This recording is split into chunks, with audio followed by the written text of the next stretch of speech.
My name is Joshua Riemer, joined by none other than the man, the myth, the legend, Jared Block. Jared, how are you doing? How excited are you for Week 11? Well, I'm really excited for the primetime games that we have starting tonight, Thursday Night Football. But what that does, Josh, is that completely takes away the juice of the main slate once again. Uh, Lots of stuff going on here, and I think the main moral of the story this week is the fact that it does feel like you're forcing this Arizona-Houston game, which we'll talk about, has one of the highest totals of the week.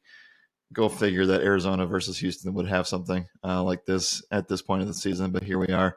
And it just feels like, Arizona hasn't really priced in Kyler Murray with his weapons quite yet, and that's going to force some things. So you have no Eagles, you have no Chiefs, you have the Dolphins with a lot of guys getting back healthy. And so it's just going to be a slate where things feel a little bit driven in a direction where I think people will be in a lot of spots together. So it's kind of the nature where we are a week before Thanksgiving. Yeah, man. It's definitely a spot where, like you said, we had a very bad main slate last week and a lot of bad primetime games as well, just because of the fact that a lot of teams were on bye. This week, all the good all the good teams in terms of offense are mostly on these primetime slates, and we have to deal with a little bit of a rough slate overall. But still excited to talk to you about it. Still excited to break it all down. For those who don't know how the On the RotoRadar podcast works, we go game by game, talking about our favorite DFS plays on DraftKings and FanDuel, and then we head over to PrizePicks and Underdog, talking about some of our favorite props from that game. Jared, we have 10, 11 games on the board. I don't know. It's a big one, though. So we got to get started. It's going to take us a couple hours to get through this whole thing. Absolutely. Ready to go whenever you are. All right, let's do it. First game up is going to be the Dallas Cowboys facing off against the Carolina Panthers. Currently, the Cowboys come in as road favorites at minus 10.5. Over-under is set at 42.5. Let's talk about this Dallas team first. Obviously, very dominant performance against the Giants. I don't think anyone expected less than that. This offense is humming, especially a guy like Dak Prescott, who has had 3 straight games with 30-plus DraftKings points, 4 straight games with 24-plus DraftKings points. Like, the guy's absolutely putting in a lot of work right now. It is the product of a few really good game environments, but even whether they blow someone out or whether they end up staying close and he gets put into a passing script, it seems like either way he ends up performing really well. So what do you think he should be doing with Dak Prescott this week? Yeah, I mean, Dak doubles were what won you tournaments last week, and definitely, I mean, we even our build that kind of fell short from a few other players and a few other mini stacks. The Dak doubles really just propelled that thing to cash. So, I mean, I think that they're in a spot to score 35 plus points again. I do worry a little bit about them just, halting things. It didn't seem like they were taking that approach against the Giants. It felt like they were just going for it. The problem with this is like, I think that there are receivers that I just want over CeeDee Lamb. It's hard to even say that just because of the way that he has been producing lately. But man, it is tough to stomach things if you don't get a touchdown from a Cowboy that you want. And that kind of starts with Tony Pollard again. I feel like I'm just saying this over and over and over. I said this to myself today, knowing we would talk about Tony Pollard in cash as a top play again this week. This is just going to haunt me all season, man. I also thought about what would the cash rate be for someone who did not play Tony Pollard all season and chose a different direction. Because I think that you'd probably be Yeah. undefeated on the season. So Yeah. I think that this is another week where on FanDuel they are just begging you to take it. Last week they jumped it up because they were the Cowboys were facing Tommy DeVito. I don't know how that's any different this week. And Carolina obviously is one of the bottom teams against the running back position. We had 2 situations last week where guys that were in amazing spots, teams that were in amazing spots, capitalized in the Niners and the Cowboys, and the running back just didn't get the touchdown. I would say more times than not, that's going to regress and you're going to get a touchdown there. I just don't know how to keep the bias out of the Tony Pollard stuff this week. Yeah, it's really tough when it's a whole season worth of data where he has just not been scoring. And it seems like this team isn't even willing to give him the chance to score almost. Like it seems like most of the opportunities go Dak's way anyway, and then end up going to those wide receivers and Ferguson as well. It's tough, man. I mean, you're getting a good price tag on him at 6,600. Like to say that he's around the range of Jacobs, Walker, Montgomery, like I don't know. Wouldn't you rather have Montgomery over Tony Pollard this week? Yeah, I mean, I definitely would. The problem with the Montgomery stuff is that Jameer Gibbs is just as in play as all the rest of the Detroit guys. I don't know. I know it's a great revenge spot, so we'll talk about that. Uh, I would feel like you're still playing Pollard with that's still $800 on FanDuel. So I don't know. I think that Yeah. you're probably going to sit in this higher 6K range, low 7K range on FanDuel this week. For sure. Let's talk about anything else you want to talk about on this side. I mean, we saw Brandon Cooks have his first really big week. I feel like Mhm. that's something that could potentially be in play. He's at 4,700. If they're going to keep up this passing script where they're just going to throw on anyone because they don't trust in Tony Pollard, Cooks has to be a good option at 4,700. No. He's a solid option. I think he's a good option to get different on things. I still think Jake Ferguson is a big red zone threat. I mean, maybe this is just wide receivers against the Giants, and we could talk about that as things go on as well. Uh, they just are able to give it to so many different guys, and we haven't even talked about the guys that maybe are a little bit more fringe in Gallup, in Rico Dowdle.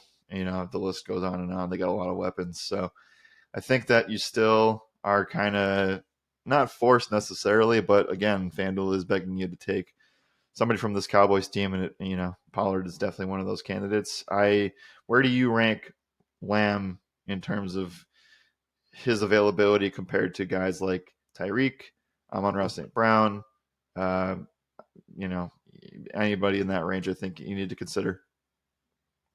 Yeah, it's tough, man, because I mean, the production, like you said, that he's put up over the past 3 weeks, first receiver in NFL history to have 10 receptions plus, 150 yards plus in each of those 3 games. In all of these, not all of these games, but at least 2 of the games were clearly the Cowboys were clearly in the lead. There was no way that they were going to lose those games. They still kept throwing to CD Lamb though. Yeah. I like the play a lot. I think the price tag is right to have him up there with the rest of those studs. I guess I don't want to fall too much into the fact that he's done it 3 straight weeks. He's going to do it again, right? Like the matchup's solid, everything's good for him, but I feel like your money might be better spent elsewhere. Right. I mean, look, over the entire season worth of data, the Panthers are allowing the second most fantasy points to running backs. That has gotten a little bit better over the last 4 weeks. I still think that the Cowboys offense should be able to do whatever they want. So I think that you just at this point, he might be able to even get there without a touchdown. I'm not sure what to think about the inefficiency stuff. Like he's still getting 15 touches a week and just not been able to do anything with that, and hasn't scored a touchdown since week 1. I don't know how to approach that, and obviously need to mention this just because it's another chapter to the list of coaches and players that don't care about fantasy football. Mike McCarthy makes that list this week. Nice, sweet, love to see it. Actually, hate to see it, but yeah, I don't know. It's tough, man, because like you see that it's very clear that Pollard will just get his work taken away from him if this game works out like we expect it to, where the Cowboys are 10.5 point favorites and they win by a big margin. We see Rico Dowdle come in and just take it all away. So, like, are you okay with a guy getting just 15 touches here? I don't think so. I don't think you can be. Well, maybe, I mean, I can make this part very clear. I don't think you should be playing him on DraftKings. I think that price is very middling. Whereas on FanDuel, I mean, you're getting a guy with a 10-point favorite in an offense that can score, probably has a team total of around 30, and he's under 7K on FanDuel. So I think that that's something where you're in, and FanDuel obviously being the touchdown heavy site, that kind of goes against the take, but you kind of get where I'm going with this. Like, you kind of just have to take what FanDuel gives you rather than on DraftKings. You kind of get to choose who you want to play. For sure. Yeah. All right. Anything else on this side? If not, let's talk about the Panthers a little bit. They disappointed last week, but I do think that the Dallas Cowboys defense is right back in play. Whereas they will not be anywhere near the 50% cash that they were last week, but they are certainly in play here against Bryce Young. Yeah, I can get behind that. I think that there's definitely some chance that defense is going to be very good here. Let's talk about this Panthers side a little bit. Let's start off with just the guy that I feel like is the only notable name from this offense that has kind of fallen off in recent weeks. Adam Thielen is all the way up at 7,500 on DK. And, we were super excited about the workload and the yardage he was getting, and that seems to have all fallen off a cliff. Do you expect it to bounce back here in a game that's going to be probably pretty passing heavy for this Carolina team? I just don't really feel like we need to play anything here. I think that Thielen will have his 8 to 10 targets. He hasn't been scoring touchdowns, which has been hurting the overall upside of this. Hasn't had a 100-yard game in 3 games. And against teams that he should have had this, right? I think Houston obviously can be a little stingy, but Indy, Chicago, I mean, these are teams that you should be able to be successful with. So I'm kind of out on that front. And I just don't think that we should be targeting anybody against this Dallas defense on such a weird slate. Yeah, for sure. Anything else here? If not, let's talk about prize picks a little bit and underdog and talk about some pick'em options. Yeah, I would at least this is at least just a statement of saying Chuba Hubbard is this team's RB1 for the foreseeable future, which is really bad for the Miles Sanders contract for Carolina. But you're not playing them this week in this Yeah, spot. for sure. All right, let's talk about prize picks and underdog. Let's start off on this Cowboys side. I think it's the only side we would take anything entice you here in terms of gosh, they're still giving you Pollard half a rushing Yeah, touchdown. That's or half a touchdown in general. That's a little crazy, but I could see Cooks hitting his receiving yards. I could see Lamb hitting his receiving yards here. I know they're pretty juiced up because of the recent performance at 75.5, but I think he probably still gets 80 to 100 in this game, worst case scenario. yeah, I don't mind the Lamb stuff. I think that's okay. Carolina, for what it's worth, has been. And this is going to be this. We'll have to kind of just we'll take it with a grain of salt a little bit given the offense they're about to go up against. But second fewest wide receiver fantasy points given up since the last month. So I don't know Jeez. if that's going to be a thing that holds this time around, but uh, we'll see how it goes. On the season, they are fourth fewest. So interesting to be paired with groups such as the Browns, the Cowboys, the Jets. I'm not sure if that holds up here. I'll probably end up having better options out there, but again, Lamb production's been there. 100 yards seems to be very, very consistent. So I'm okay with it. I'm not sold on it. And then in terms of the Pollard stuff, man, underdog and prize picks should just give you a bigger bonus multiplier for that rushing and receiving touchdown to entice more people to play it because I don't think anybody's going to go there. I'm out on anything for this game because I just would rather pick and choose the spots where I want to be a little bit more bullish. Actually, I guess I will just say, like, if there's a Dak Prescott fantasy number closer to the weekend that's around 20, I'll be glad to take that. I will say that like betting the under is not impossible there. It feels a little scary, but like when you think about the numbers that back this up, I think it's there to bet the under on that half a touchdown. Uh at least that's my opinion. What do you think on that? I mean, the data and the trends of things have worked out that way tremendously. So Yeah, they sure have. I They do sure think sure that have. Tony Pollard will have a game, and that is a pretty biased take, but also at the same time, I think we're getting to pretty historical numbers here where things just have to regress at some point. Yeah, definitely. All right. Let's talk about the next game if you're ready to move on. Yeah, I'm ready to move on. I guess the last piece I'll say here is like the same light we're talking about with Tony Pollard is probably a little bit bigger of a light than what Bijan has gone through, and then he finally scored, right? So I think it's only a matter of time, but I've been saying that for 4 weeks now. For sure. All right.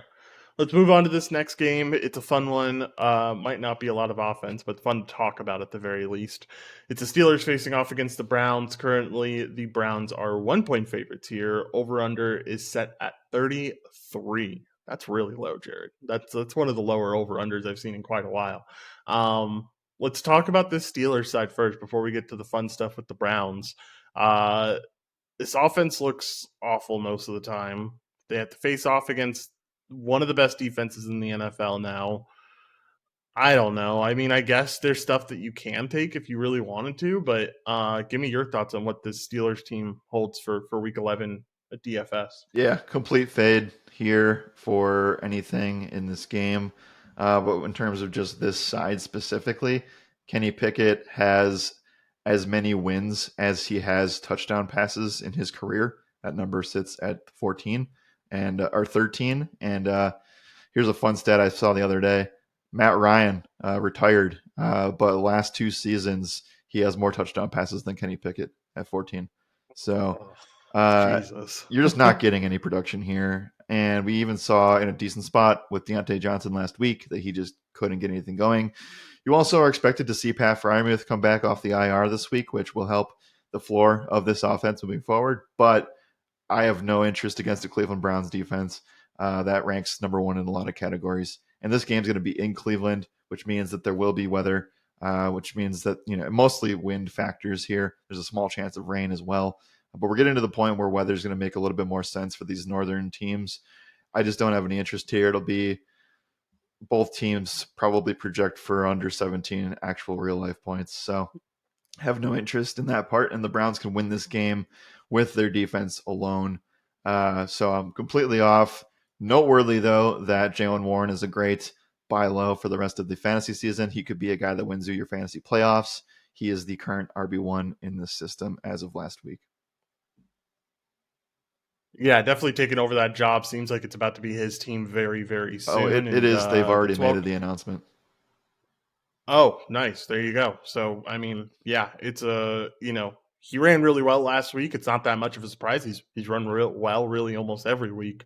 Um, it's certainly a good spot for Jalen Warren. In terms of the rest of the season, in terms of this spot, I will probably pass against this very good Browns defense.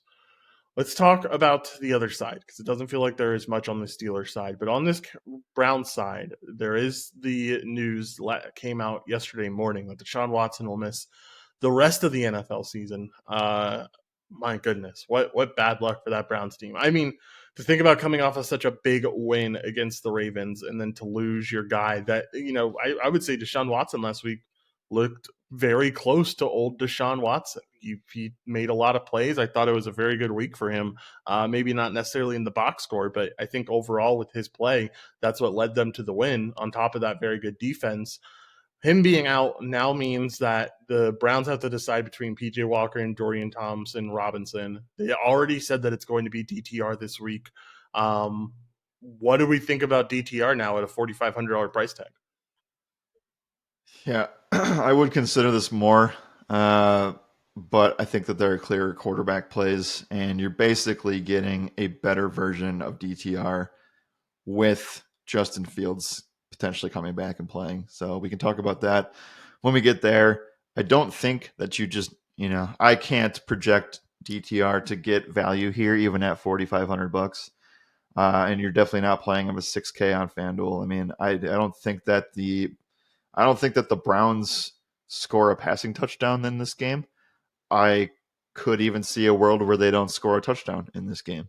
Um, that's a little bit harder to say, but that's the pessimism that I have with this system now that Deshaun Watson is out and Nick Chubb. I mean, I think that the Browns again will find ways to win with their defense, and the Steelers have an equally impressive defense. I just feel like we've seen this Dorian Thompson Robinson experience with Baltimore. I feel like that those defenses are pretty on par with each other, and I just think that this is one of easily the grossest games on this slate. So you could easily see if things don't go well. I know that this is a little bit ticky tacky, but you could see a world where things don't go well and PJ Walker is in this game. So I don't really know how you can trust anything on this side of the ball either way. But I think both defenses are great tournament pivots off of the chalk, which I think we'll talk about in this 1 p.m. window still.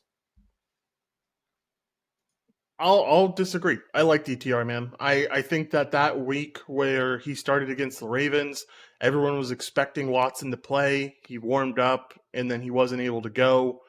DTR showed some promising stuff in the preseason. I think with running ability at 4,500, it's hard to ignore the price tag that's centered around him. Maybe it's more of a tournament play than anything else, but like I like the DTR spot with the price he has because we know that the talent's there. I think a full week of game planning for him to be the quarterback is going to be tremendous for a young rookie. Okay, you can be on that island by yourself. I think. like Okay, fair I enough. just what do you think that he would get to win you a tournament that's feasible? Uh, the trying to think here. Give me a second. 15? I don't think that 15, wins you somewhere between tournaments. 15 and 20. Okay. Anyway, I think 15 to 20 will win you tournaments, especially with the weapons that you're able to get with him in the build. Um, but that is just my 2 cents. Anything else here that you like on the Browns before we move on? Uh, I like both defenses equally.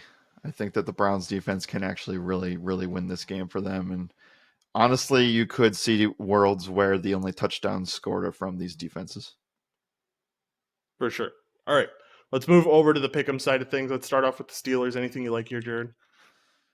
No, I'm actually quite interested as the week goes on, potentially, in taking a Kenny Pickett under of some kind, or an over of sacks taken, or an over of a fumble or interception. I have zero interest in attacking overs for this team, and I think that I could even this could be a week where you could be interested in rostering defensive player props for either side.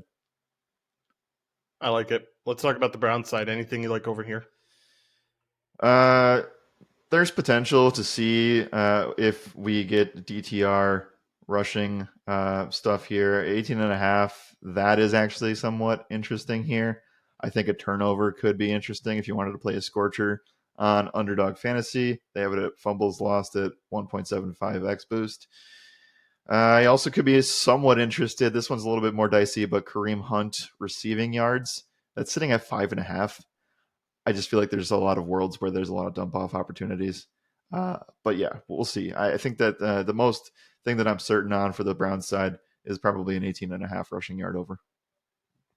Dude, this 5.5 receiving yard number is like my sworn enemy. At least the optimizer's sworn enemy. It recommends this like every week, Uh huh. and it just because like it knows who Kareem Hunt is, and it has all that historical data on him, and um, he's not as involved. At least the last 3 weeks, he hasn't been involved as in the passing Right. game. I know that week where he had 12 receiving yards, his prop was like 13.5, and so it missed that week too. Well, wouldn't this have a Um, lot to do with Deshaun Watson? what do you mean I in mean, terms like of they're not just dumping it off? not when they use Deshaun Watson, they just don't throw the ball to running backs. Yeah, no, I mean it That potentially goes could. back to So Houston too, maybe this, by the way.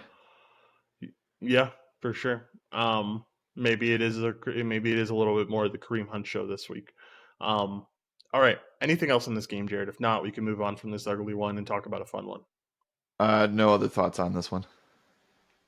All right, let's move on. Talk about this next game, which is going to be your Green Bay Packers taking on the Chargers. Currently, the total for the Chargers, or the spread for the Chargers, is 3-point favorites. Over under is set at 44. Let's talk about this Chargers team first. Tough loss last week. Honestly, I think that they should have lost by a lot more. I'm surprised that they kept up with the Lions like they did. Absolute shootout there where it was 41-38 with the Lions ended up winning it. Let's talk about Herbert and what this defense presents in terms of what the Packers bring to the table. Packers have been a very good offense or defense against QB position, at least when it comes to fantasy points allowed. I feel like that's a little jaded, though. I feel like it's not necessarily the stat you should look at because you think about the quarterbacks they faced off against, Yep. Kenny Pickett, whoever the Rams starter was that day, Ripon, Russell Wilson before he really has turned it on recently. Um, it's a lot of guys where it's like, okay, makes a little bit of sense why they've been doing so well. Now they face off against a guy who just threw for 300 yards and 4 touchdowns. How do you think Herbert's going to do in this situation? Yeah, if you are a Lions fan, you are somewhat concerned about the way that they were able to carve you up, but that is the way the Chargers are able to get things done. The problem with the Herbert stuff this week is the fact that they might not have Josh Palmer, Mike Williams, or Keenan Allen. Allen is a little bit on the scary side as of Thursday, and I think that we just have to wait this one out to see if he's good to go. It's a very Keenan Allen-esque thing to do, where he goes and catches 25 balls for 200 yards, but goes to the medical tent twice and finishes the game hobbled. So we'll see how he is able to do this. Jair Alexander did not play last week, and that resulted in actually not really anything that was crazy. But at the same time, the Packers secondary just continues to get a little bit worse each week. But yeah, the running or the QB fantasy points allowed numbers is jaded because teams have been able to run all over the Packers, and I think that continues this week. So if I were to lean anywhere first, it would be Austin Eckler's way. I think that there's a real shot that he gets unlimited work in a spot where the Chargers absolutely need to win. They're kind of in scary, wild card do or die mode here as we enter week 10. And we've seen Eckler now 3 straight weeks get it in the end zone and put up close to 20 fantasy points on a half PPR site, getting close to that 25 to 27 range each week on DraftKings. So Eckler is my preferred Charger. I think that they can really get things going, and we've seen Eckler, when he's able to actually run effectively, have monster games everywhere else. So as long as that's a thing, I know the touches are going to be there. And I'd probably lean with Eckler over anything else first. Herbert, 8,800. That's a really tough price tag to stomach for a guy that doesn't have much rushing floor here. And Keenan Allen, again, I just don't have much to say because he didn't practice Wednesday. I wouldn't expect that. But honestly, usually he figures out a way to play in these spots. So I think if he plays, you certainly have to consider him. He would be more of a tournament play for me, though. And if he sits, how do you feel about Quentin Johnston, Jalen Guyton, Gerald Everett's on the injury report? Where do we go from there outside of Eckler? Oh man, I feel like Quentin Johnston started to find his groove last week in terms of getting looked at in really important scenarios. So I wouldn't mind Quentin Johnston. I think if we get the news that Keenan Allen is out, you've got to play one of these guys, whether it be Well, yeah, Johnston, yeah. Guyton. Go ahead. No, you're absolutely playing two. One Yeah, one being Eckler, but yeah. for sure. Yeah, I think Eckler's like the determined piece that already feels like a really good pay up spot. Mm-hmm. And then, you know, man, if both of these tight ends are out too, because that's something that we didn't talk about, is the fact that Gerald Everett's also questionable here, and so is Donald Parham. Like, it feels even more for sure that you're playing one of these 4K guys. Is there any world where you can play two of these 4K guys just because of the value it provides you? On FanDuel, I'll say no. Uh, but on DraftKings, I think that you can find worlds where in cash you're still playing two Chargers.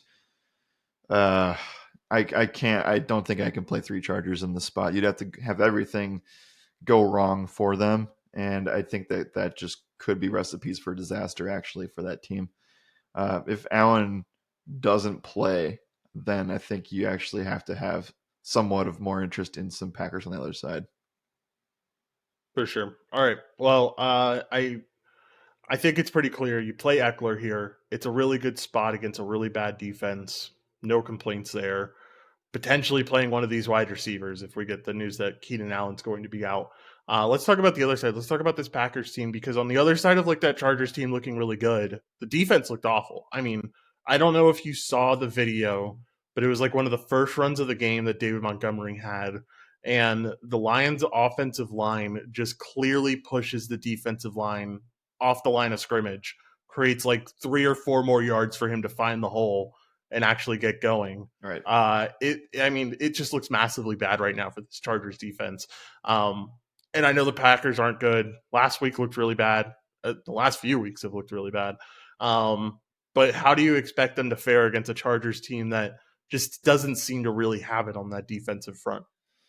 Yeah, so I think the first thing that I would lean on here is just figuring out whether or not Aaron Jones is 100% healthy. They have been doing some weird things with just how they're involving him in the offense. There are some points where they are targeting him 4 out of 7 plays, and there are times where he just disappears for a half a quarter. So that's concerning. But Aaron Jones is firmly in play if we do think that he gets 20 touches in this spot. We're also talking about a game, Josh, where there's not a lot of games that have good totals over 40. And this one feels, at least in this 1 p.m. window, that is a stronger one to stay competitive as well as have potential shootout opportunities. Now, you are also getting a Chargers team traveling west to east to play in a colder. It's not Lambeau weather by any means, but it is certainly something where it's a west to east type of situation where it's a 1 p.m. game. So there are some concerns there. But at the same time, I think that if the Packers were to have a shootout with anybody, it would be this Chargers team.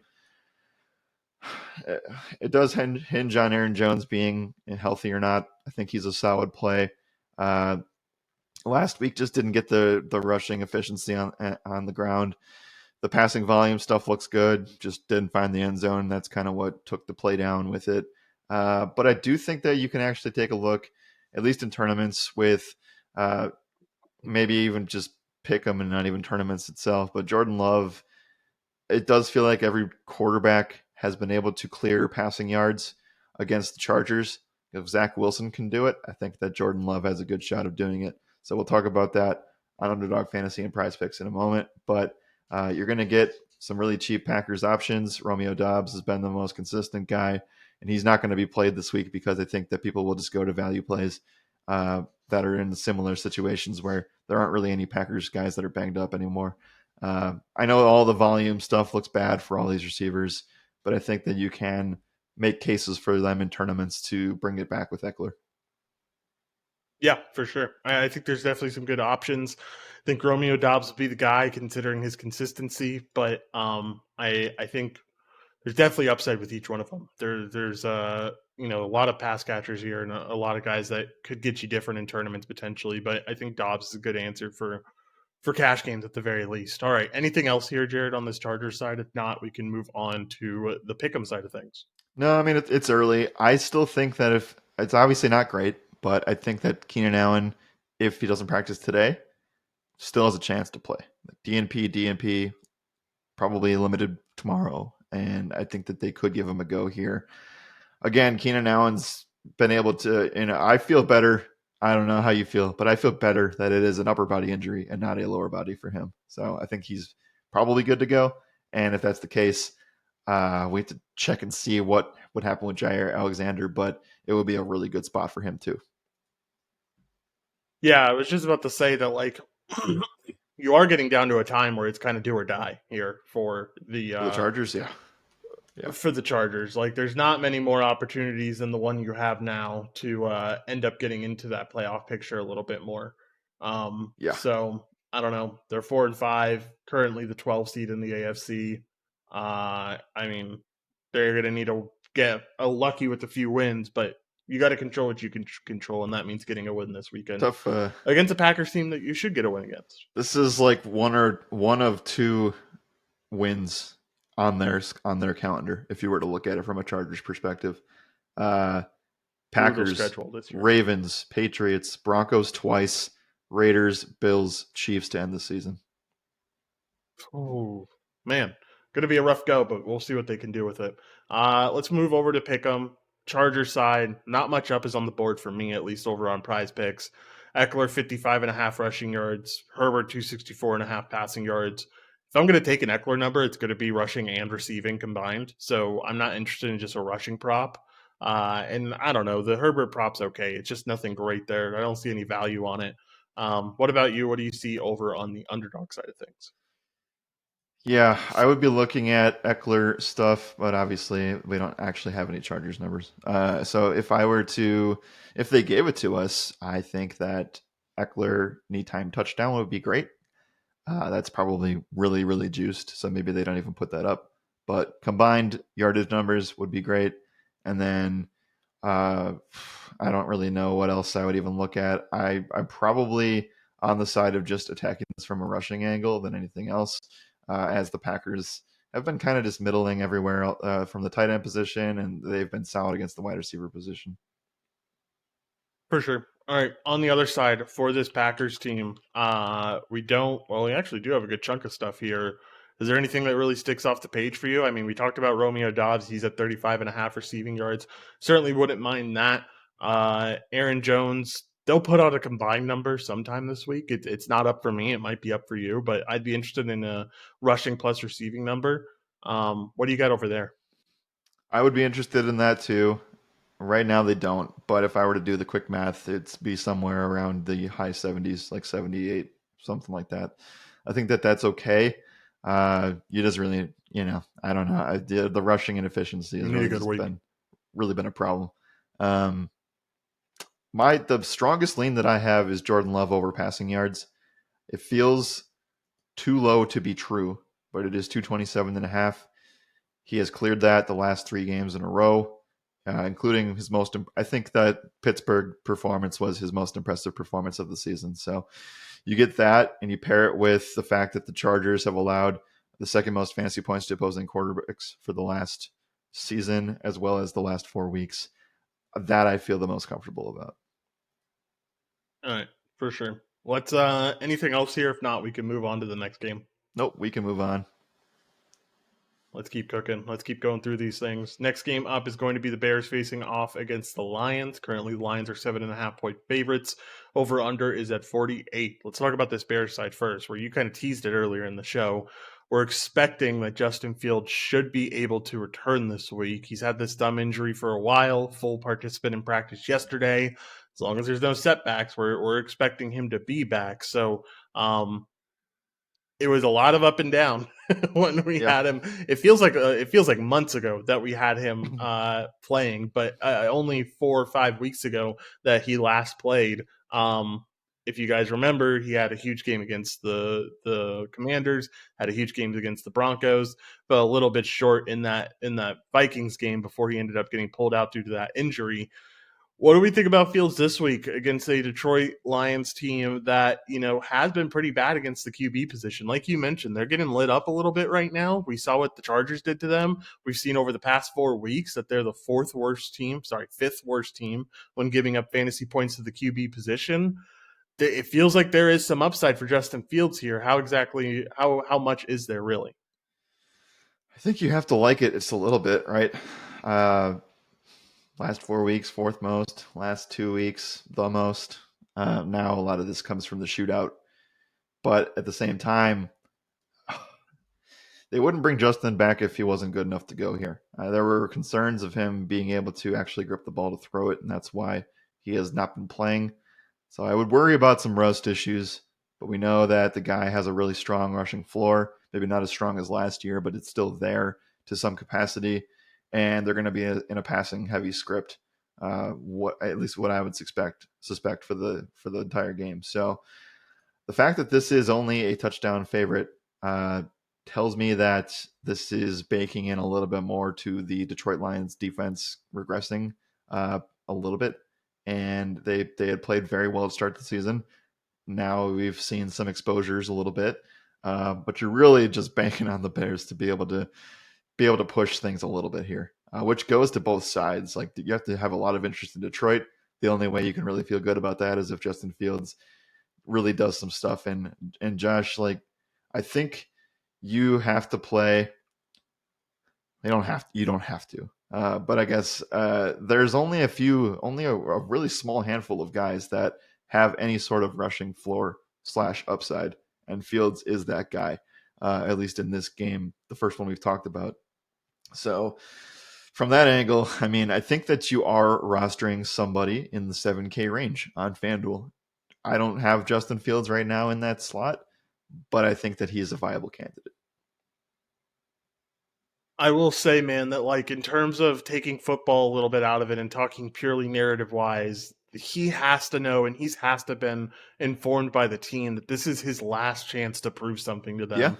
Um, yeah, this is his last chance that they're most likely going to have the number one pick this season. This is their last chance to show that he's the guy and that they should go out there and get Marvin Harrison Jr. instead of getting Caleb Williams or Drake May. Um, I think there's a lot of motivation behind it. I like the spot, man. You kind of have everything lining up for him, right? You have the fact that the Lions defense is clearly regressing to a point where those injuries that we had early on in the season are starting to really show up and show some weak points. And you have this narrative driven Fields where he has to know that this is his last chance. Yep. I think it's a big spot. I like the field spot a lot this week, and I think they're going to be in a script like you said, where they're going to have to throw the ball quite a bit here, and run the ball and just have the quarterback involved in almost every single play. So I like Justin Fields here, man. I think the spot's solid. I don't think the price tag is too high on DK. I think everything is in line here. If you like Justin Fields, then you should really have some good interest in Cole Kmet and DJ Moore, who are both fairly underpriced since they've had Tyson Bagent as their quarterback. So I like that. I don't think the one thing that I will not do still is play running backs against this team. With the script, with everything else involved, with the fact that they also continue to get a little bit healthier week by week. We'll see what the final injury report says. As I say that, Donta Foreman's obviously has an ankle injury. So I don't think you can really trust anything from the running back side of things. And with Justin Fields coming back, you potentially get a spot where he takes that anyway. So I do think that Justin Fields doubles are in play, and that would purely only be DJ Moore and Cole Kmet for me. For sure. Yeah, I can get behind the Cole Kmet stuff. I can get behind the DJ Moore stuff. You're getting him at a pretty solid price tag at 5,600. Um, I like it. I like it a lot. I like all the Chicago stuff for sure. Let's talk about the Detroit side because they get a Bears defense that hasn't looked the best at all. And you do have a big revenge narrative in David Montgomery, who played for this team for a really long time. Ended up getting kind of pushed to the side. They ended up going with the other stuff like Khalil Herbert and Roshan Johnson. And now Montgomery's on this Lions team and has just been killing it this year. Been an absolute menace when he has been on the field. How much do you like the Montgomery spot? Gibbs is obviously still involved, and we're seeing what we kind of expected early on in the season, where Gibbs is, half of this backfield rather than being like 20 or 30% of this backfield. But the Montgomery spot still feels solid. So how do you like it? Yeah, Montgomery spot's still very, very solid. You're going to eventually get regression from the Gibbs touchdown train. And the fact that he got two against the Chargers last week, I think is just a spot where that's going to happen 3 or 4 times out of 10. Whereas David Montgomery had been so touchdown reliant last year, and he still got one, or not last year, the previous first 6 weeks of the season. That I think that even still getting one last week was still very good. But yeah, this is a spot where I think that you have some interest. The Lions are coming in just really, really healthy, and it's tough to like Dallas, very tough to see where everything is going. Like I said, if the Bears push them enough, this could be a monster Amon-Ra St. Brown spot again. And the worry here is obviously how far can he be pushed. We weren't concerned about that with the Chargers because we just felt that was going to be a spot where they at least could provide some pushback. Now, we didn't expect the shootout that we saw, but I mean, we've been able to target that with confidence all season. This can go one of two ways. I think that Detroit knows what they have in front of them. They just got to keep winning football games. And the problem with this is there's just a lot of ways that they could score touchdowns, and then everybody kind of just gets their own, and they don't really clear value for you.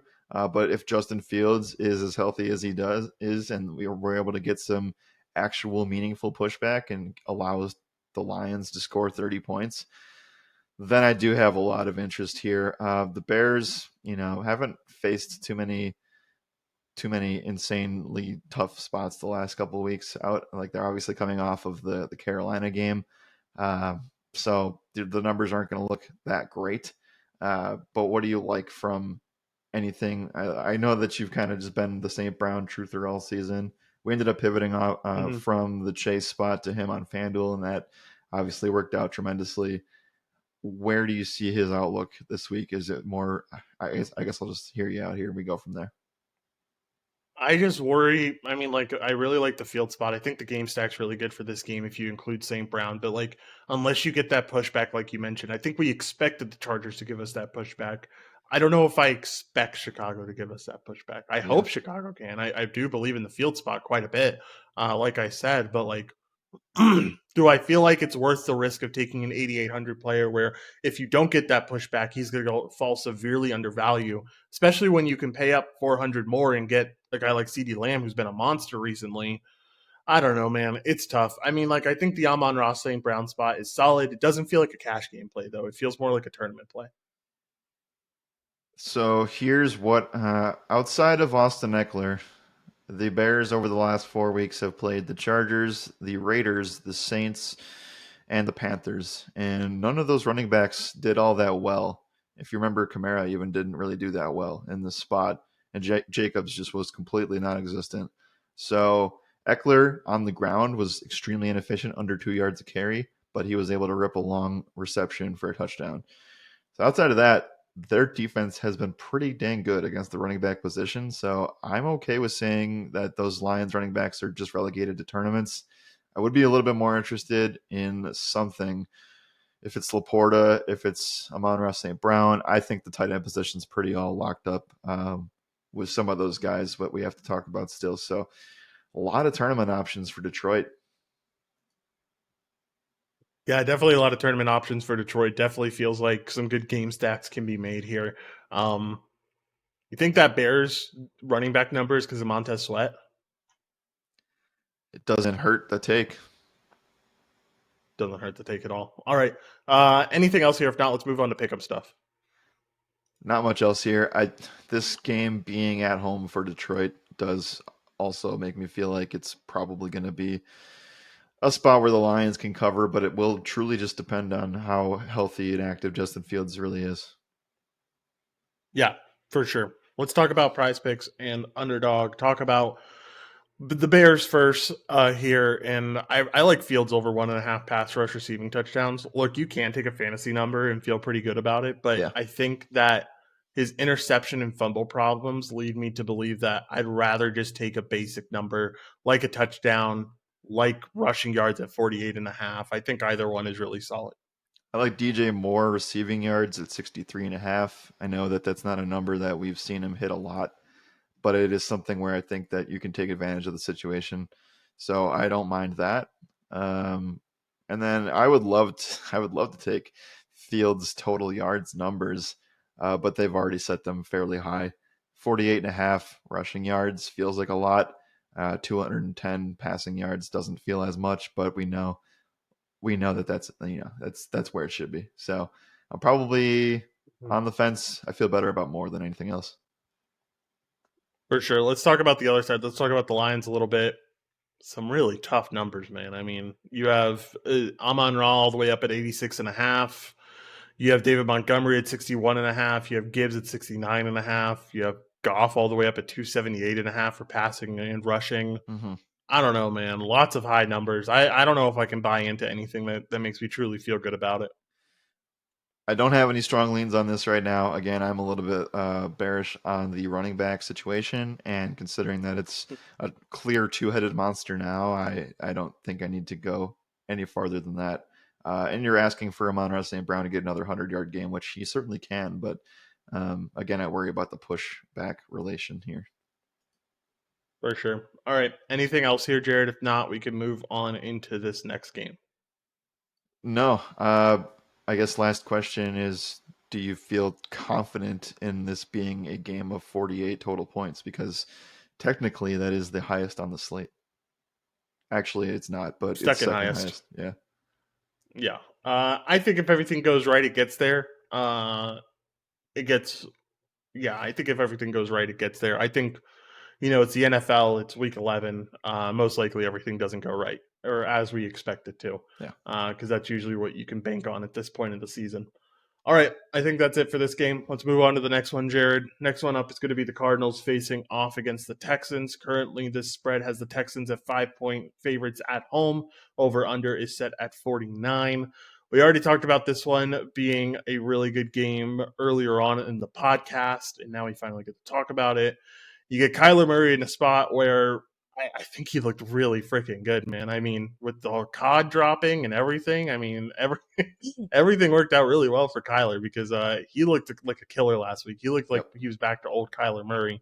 I know the box score doesn't look that impressive with the interception and only 33 yards rushing, but like if you watch the game, put the team in a really good position to win. So Kyler looks back. He gets to face off against a Texans team that is pretty good against the QB position. I mean, they're around middle of the pack right now over the past 4 weeks, so take that for what it is. But this Kyler Murray spot seems like one that at 6,100, we know it seems like the running upside is there. Like I know he didn't necessarily hit it last week, but like he seemed pretty quick. He seemed to trust that knee, which is the most important thing for a running QB coming off of an ACL injury. How much do you like this Kyler Murray price tag at 6,100? We figured there might be a little bit of rust here, but the fact that he was still able to get close to 20 fantasy points with one touchdown and one turnover is very encouraging.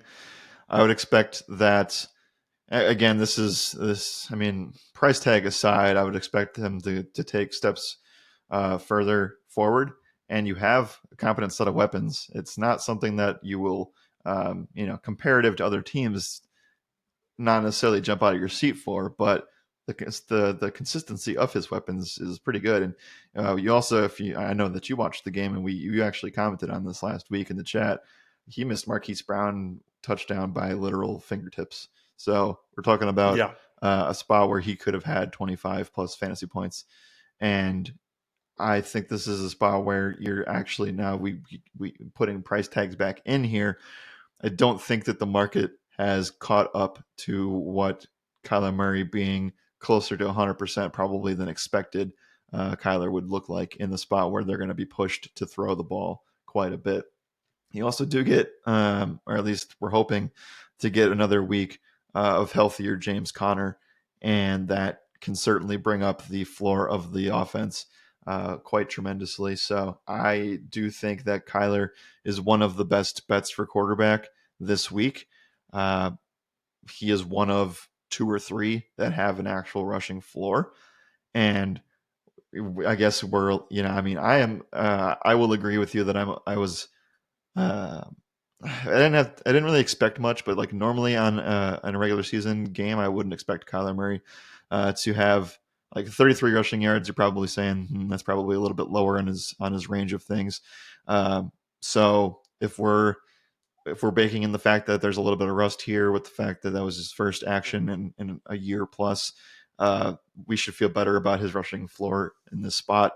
And I think that we'll get that. So I think that there's a lot to look forward to. And I think this is a buy low opportunity in a spot where you're rostering a quarterback that's going to be expected to pass against a Houston offense that is actually really is clicking a lot and will push the Arizona Cardinals to throw.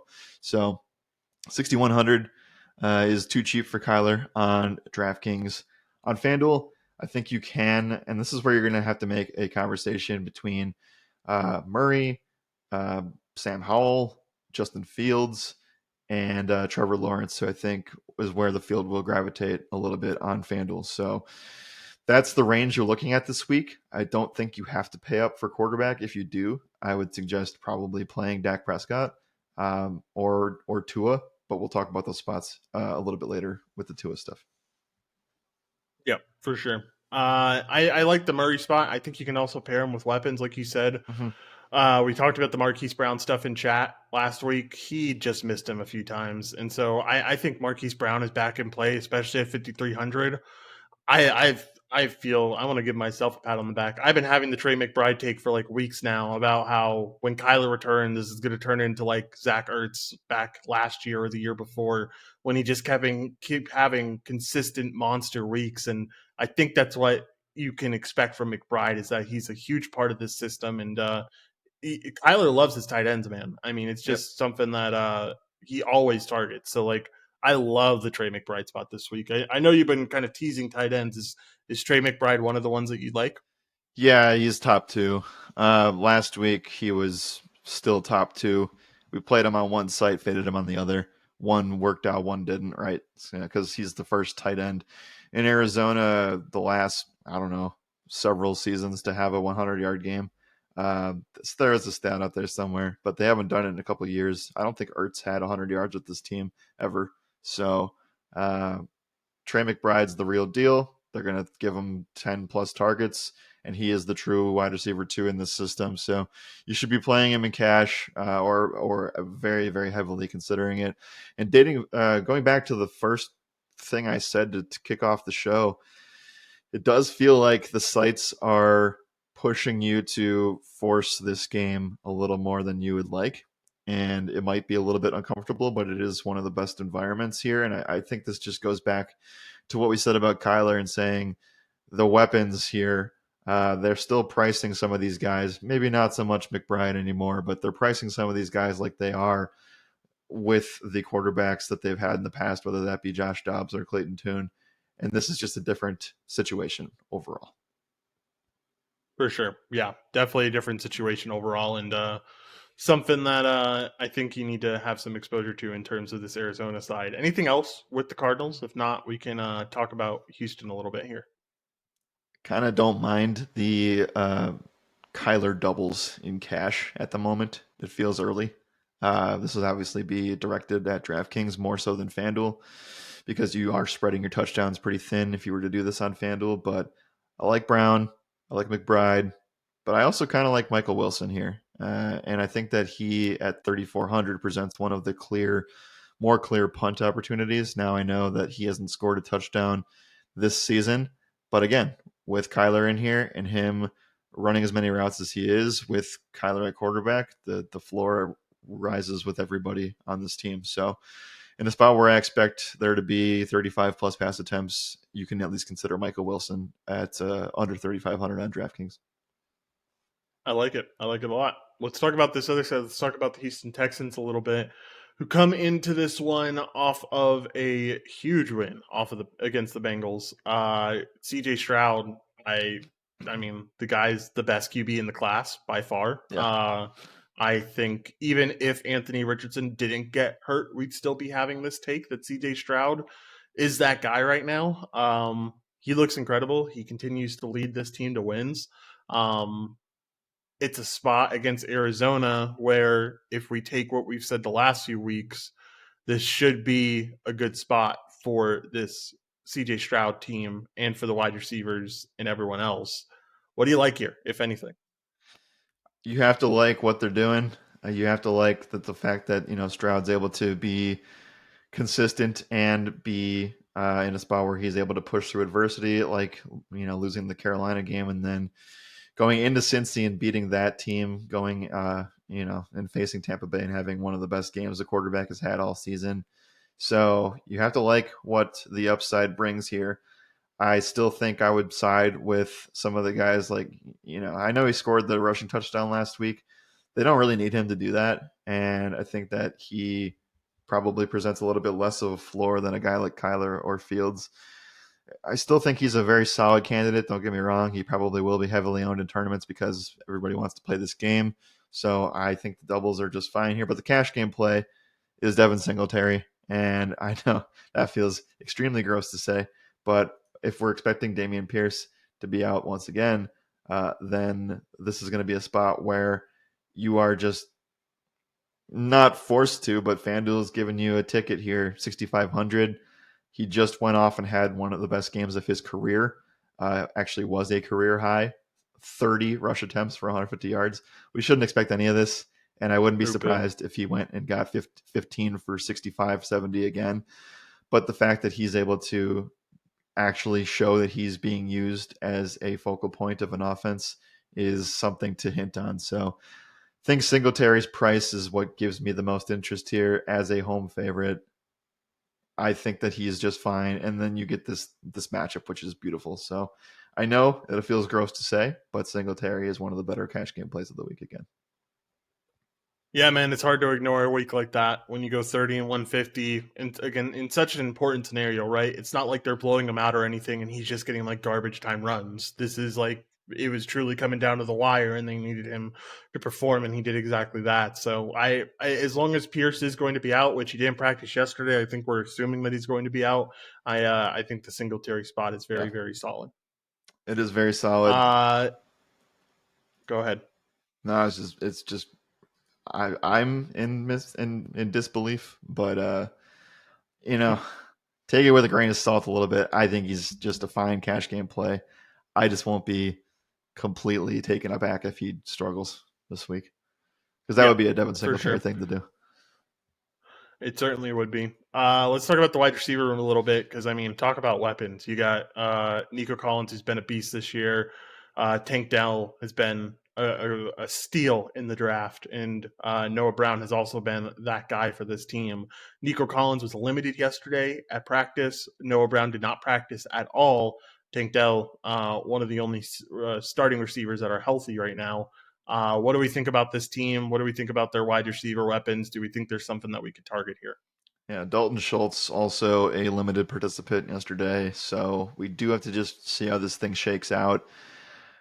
You want one piece of this offense outside of Singletary, most likely, just because again, I think the sites are kind of forcing you to gravitate towards this situation. So we just need to see how the injuries shake out. I think Tank Dell will be one of the higher owned guys if we see Nico Collins miss again. Uh, and I think that you just kind of have to wait things out here. A lot of injuries that we just have to wait on. So, uh, Josh, did you know that the three highest receivers over the last couple of weeks have been all former Cowboys or on the Cowboys now in Noah Brown, Brandon Cooks, CeeDee Lamb, Yeah, I talked about this and Dalton Schultz, right? Dalton and Schultz Dalton is on that Schultz? list too, Yes, correct? Yeah. It's been an insane run for former Cowboys and current Cowboys as well when it comes to catching the ball. Um, yeah, I like this spot, man. I think I think I agree with you. I think the problem that I'm getting to, at least thinking about this game, is that like I, we talk about playing Singletary, we talk about playing Murray, we talk about playing doubles potentially even on DraftKings. We talk about playing a wide receiver in this room as well. Feels very game stacky. How many pieces are too many pieces in cash? that's what you worry about at the moment. It I felt okay with it last week. Just to be transparent, we played three Bengals. Yeah, we played three Bengals and a Houston guy. And that felt game stacky as well, but it was because T. Higgins was out and Jamar Chase was fairly limited. So you could argue that not all of that truly hit because Mixon didn't really come through all that well. So again, if you are rostering a dummy build that I just threw together over the last 24 hours of research has actually five pieces in it, and that's on DraftKings. So that's strictly because some of these guys are tremendously underpriced because Kyler price adjustments have not kicked in yet. I think on FanDuel, I'd be leaning towards three guys as the max. On DraftKings, I think you would want to try to get to four guys, and five feels a little bit too much, but you can probably feel decent about going a little bit heavier, going with like a 5 or 6 man game stack for tournaments, because this is your most likely your best game environment. And that's just to answer your question. That's kind of where I would lean, like 3 on FanDuel, 4 on DraftKings, and then this goes back to the previous game. Like, do you expect the Bears to push the Lions because that's your alternative game to stack? Yeah, for sure. I feel more comfortable doing this one. I feel Oh, like both sure, sides yeah, feel pretty. I think you're banking on Chicago hopefully pushing back, but I think this one has a lot more chance to stay close. So I lean going with this one over the Detroit one for sure. agreed. I do agree with you. Just kind of pointing out construction here because when you talk about Bears Lions, at least on the Lions side, like you get a spot where it's very tough to find and cover all of the touchdowns. Where I think you have a decent shot at trying to do that with this Cardinals Texans game. Yeah, definitely. All right. We've talked about this game for a while. Are we ready to move over to the pick'em side of things? Yeah, I think we are. Again, keep an eye on some of the injury news for the Houston side of things that will determine what's a cash game play and what isn't come the weekend. For sure. Let's talk about Pick'em. Let's talk about Prize Picks and Underdog a little bit. Let's start off with this Cardinals team first. On this Cardinals side of things, I definitely don't mind Kyler Murray over 1.5 pass rush receiving touchdowns. I think the most solid number is probably your Trey McBride number at 54.5 receiving Yeah. yards. Feels really good. I think I'd rather have a fantasy number to hope for getting those receptions in there as well. Because, like you said, I think there is going to be 10 plus targets every week. Um, yeah, I think McBride's the best one, but I also like that Murray number quite a bit. Like McBride, I would like a fantasy number for Kyler as well. I know that there's going to be some turnover risk there, but I do really like the upside here. And I think that they're going to price him under 20. And I think that's a mistake. Yes, I would tend to agree, and I think it would be a pretty big mistake as well.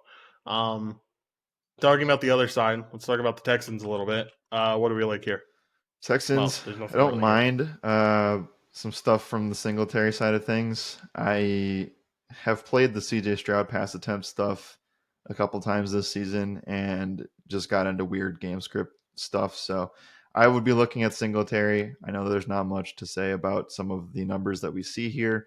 Um, if you feel confident in Tank Dell being the wide receiver one again, the receiving yards number is too low. But again, I think that Nico Collins probably has a decent shot of coming back this week.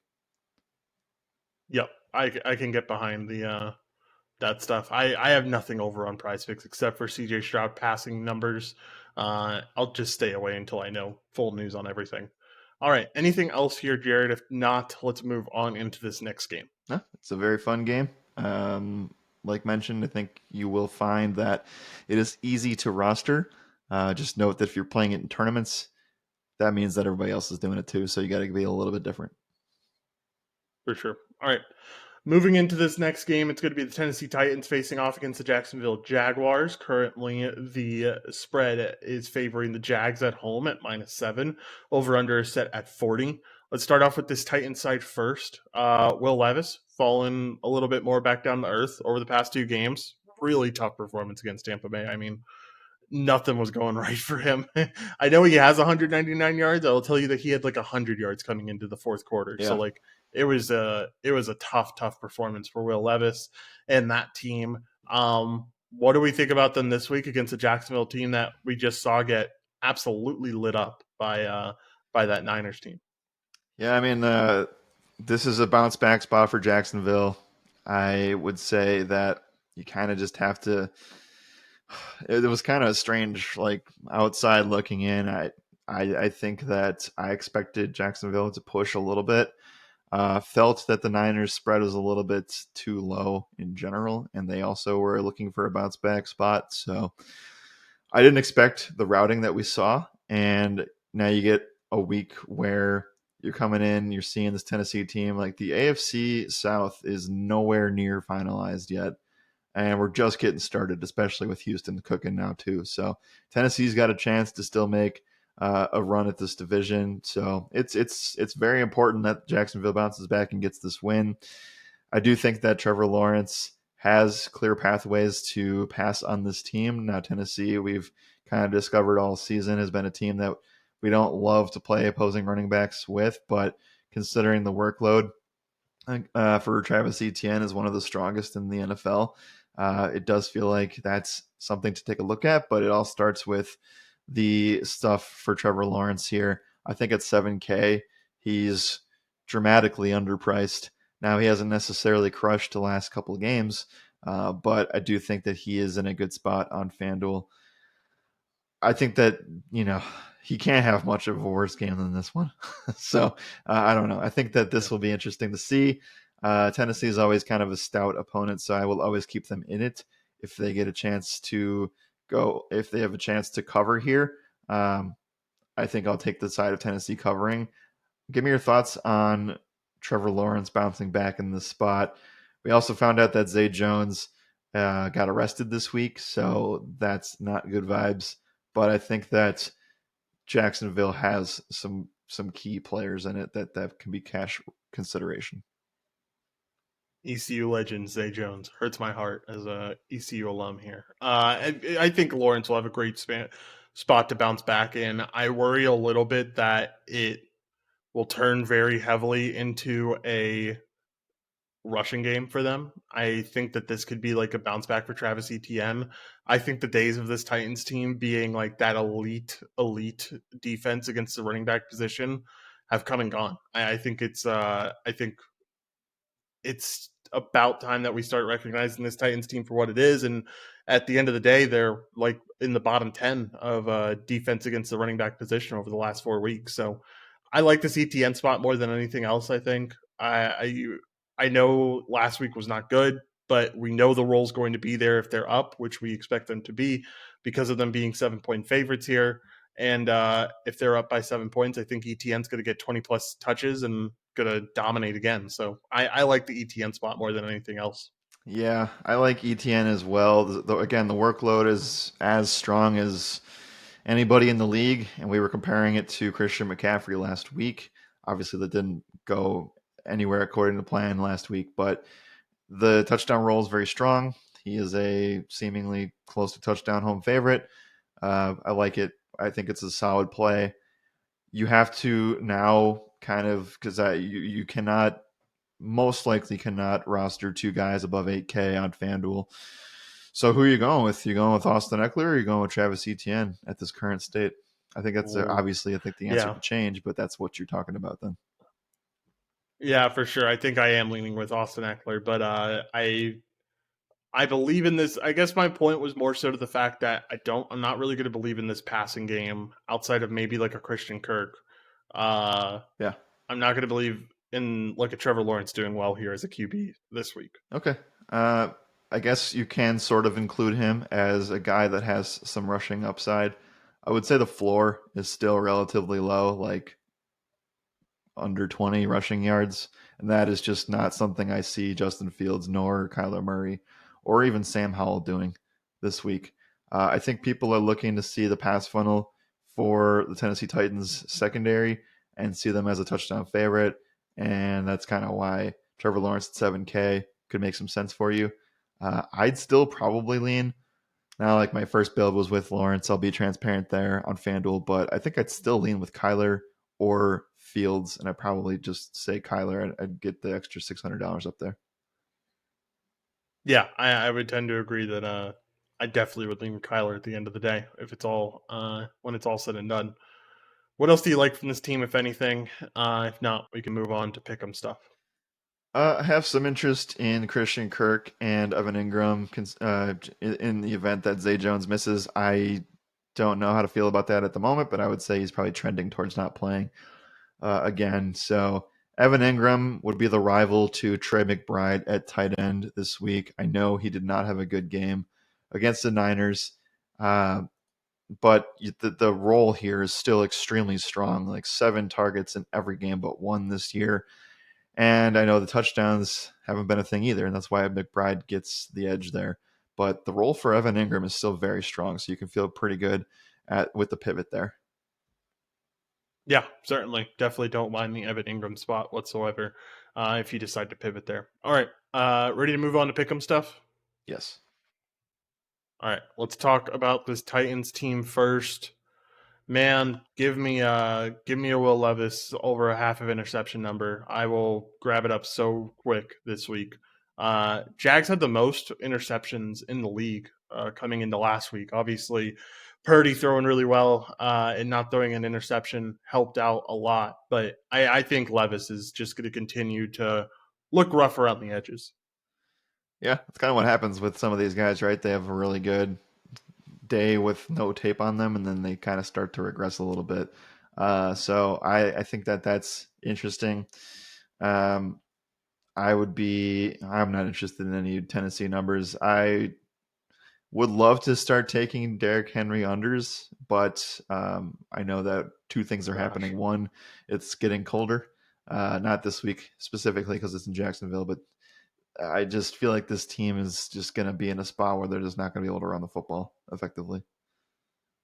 Yeah, I would tend to agree. Let's talk about that Jag side. 68.5 rushing yards for Travis Etienne, half a touchdown as well. I could get behind either one of those. Certainly don't mind what his role is going to have. Ingram at 45.5 receiving yards doesn't look too bad, but I'd probably take a receptions number before anything else. I like the Travis Etienne rush receiving touchdown. I know he hasn't scored the last 2 weeks. You completely take last week out of this. Actually, he did score against Pittsburgh, so it was through the air. I think the role just is incredible. I also don't mind Travis Etienne over receiving yards to 22.5, but feel most comfortable about getting him in the end zone this week. Yeah, for sure. All right. Anything else in this game, Jared? If not, let's move on to one of the last 1 p.m. games on the in the window. Yeah. Any comments on Hopkins? I'm not interested. Like I said, I just don't think Will Levis is going to help him get there. So I don't know. I guess Hopkins could end up getting there at the end of the day, but I'm not going to bet on it. It's I don't very feel that shaky confident in now it. that we've seen what the floor can be. Yeah, yeah, for sure. All right. Let's move on into this next game. Like I said, second to last game of the 1 p.m. window. It is going to be the Raiders taking on the Dolphins. Currently, the Dolphins come in as 13.5 point favorites, with the over-under being at 46.5. Let's talk about this Raiders side first, which is definitely the tougher side to talk about, but we've got to talk about them a little bit here. Monday Night Football looked abysmal. I know you watched the whole game too, but man, that offense could not get anything going until the very end there. What do we think about the Raiders against this Miami defense? Try not to watch it. Pretty successful at it. Yeah. So um, I I don't know what to say about this side. I think that things are definitely improving from a non-fantasy type environment, right? I think that the vibes are in Vegas are good. I think that this is the spot though where Miami has been able to just eviscerate every bad team that they've played, and I could see that being a thing again. We've also talked about in the past that Miami has given up a decent amount of fantasy points in these situations where they are scoring a ton and then kind of just letting the offense on the other side get some garbage time in. I could see that being a thing, but with Aiden O'Connell, I just don't know how many weapons he can truly support. The one thing that I know for sure is that I am not interested in Josh Jacobs this week. I know that he had a really strong game on the ground, didn't get the touchdowns. The Rose was priced just enough to get me off of it this week. So I think he will be a guy that people could click on. I just personally am not interested. I don't think that 20 plus touches are in his bag of tricks on the ground this week. He just went and played the Jets and the Giants in spots where the game stayed close enough to make sense for him to run that much. So I'm out on Josh Jacobs this week. Devontae is an interesting tournament play, very cheap, and the role obviously is going to be there for him. Still getting double digit targets. I just I see the no touchdowns for like 9 weeks in a row now, and that scares me. You have to, if you're rostering a receiver that's going to be that expensive, he has to be able to have the ability to score. And I just don't think that Aiden O'Connell is necessarily going to lead the charge here to really push back enough. Yeah, I would tend to agree. I will say, like, it was an encouraging performance. I hope to see more Sure, from the Devontae against a Adams good side of defense. things. Yeah, and yeah, for sure. Against, most likely getting lined up against Sauce for the whole night and still being able to put up those numbers. Like, I hope I get to see more of it, and hope I get to see hopefully a touchdown soon. That way, so I can feel more comfortable about taking his numbers. But until then, I'll take the wait and see approach on the Devontae Adams stuff. And I agree on the Josh Jacobs thing too. Happy to stay away there. Anything else on this Raiders side that you like? If not, let's move over to Miami and talk about some of the healthy weapons that they're getting back. Again, it's a matter of like, I don't think that O'Connell at the moment. Maybe this changes, but I don't think he can support more than one weapon. Michael Mayer was the guy that found the end zone, and he looks like he's actually the tight end one now in the system. So again, another week, another potential fantasy league winner for you if you want to trade for a tight end. For sure. I can get behind it. All right. Let's talk about the other side. Talk about some Miami. Highest team total on the day at 30. It seems like a spot where you got to get some weapons, but we know that Devon A. Chain is most likely going to be returning to the lineup. as he had a limited practice on Wednesday. We'll see what practice reports come out as today. We just got the fact that Barrios returned to practice today, so hopefully we'll get some news on this. But what are your thoughts on this Dolphins team? And do you believe that you need to have a piece of it considering the high total? You absolutely need to have somebody from Miami. It is tough to pick that person, but it definitely like we know that we know that you need to have somebody. So you got three offenses on the slate that are in these kind of spots where the matchup's great. You need to have somebody.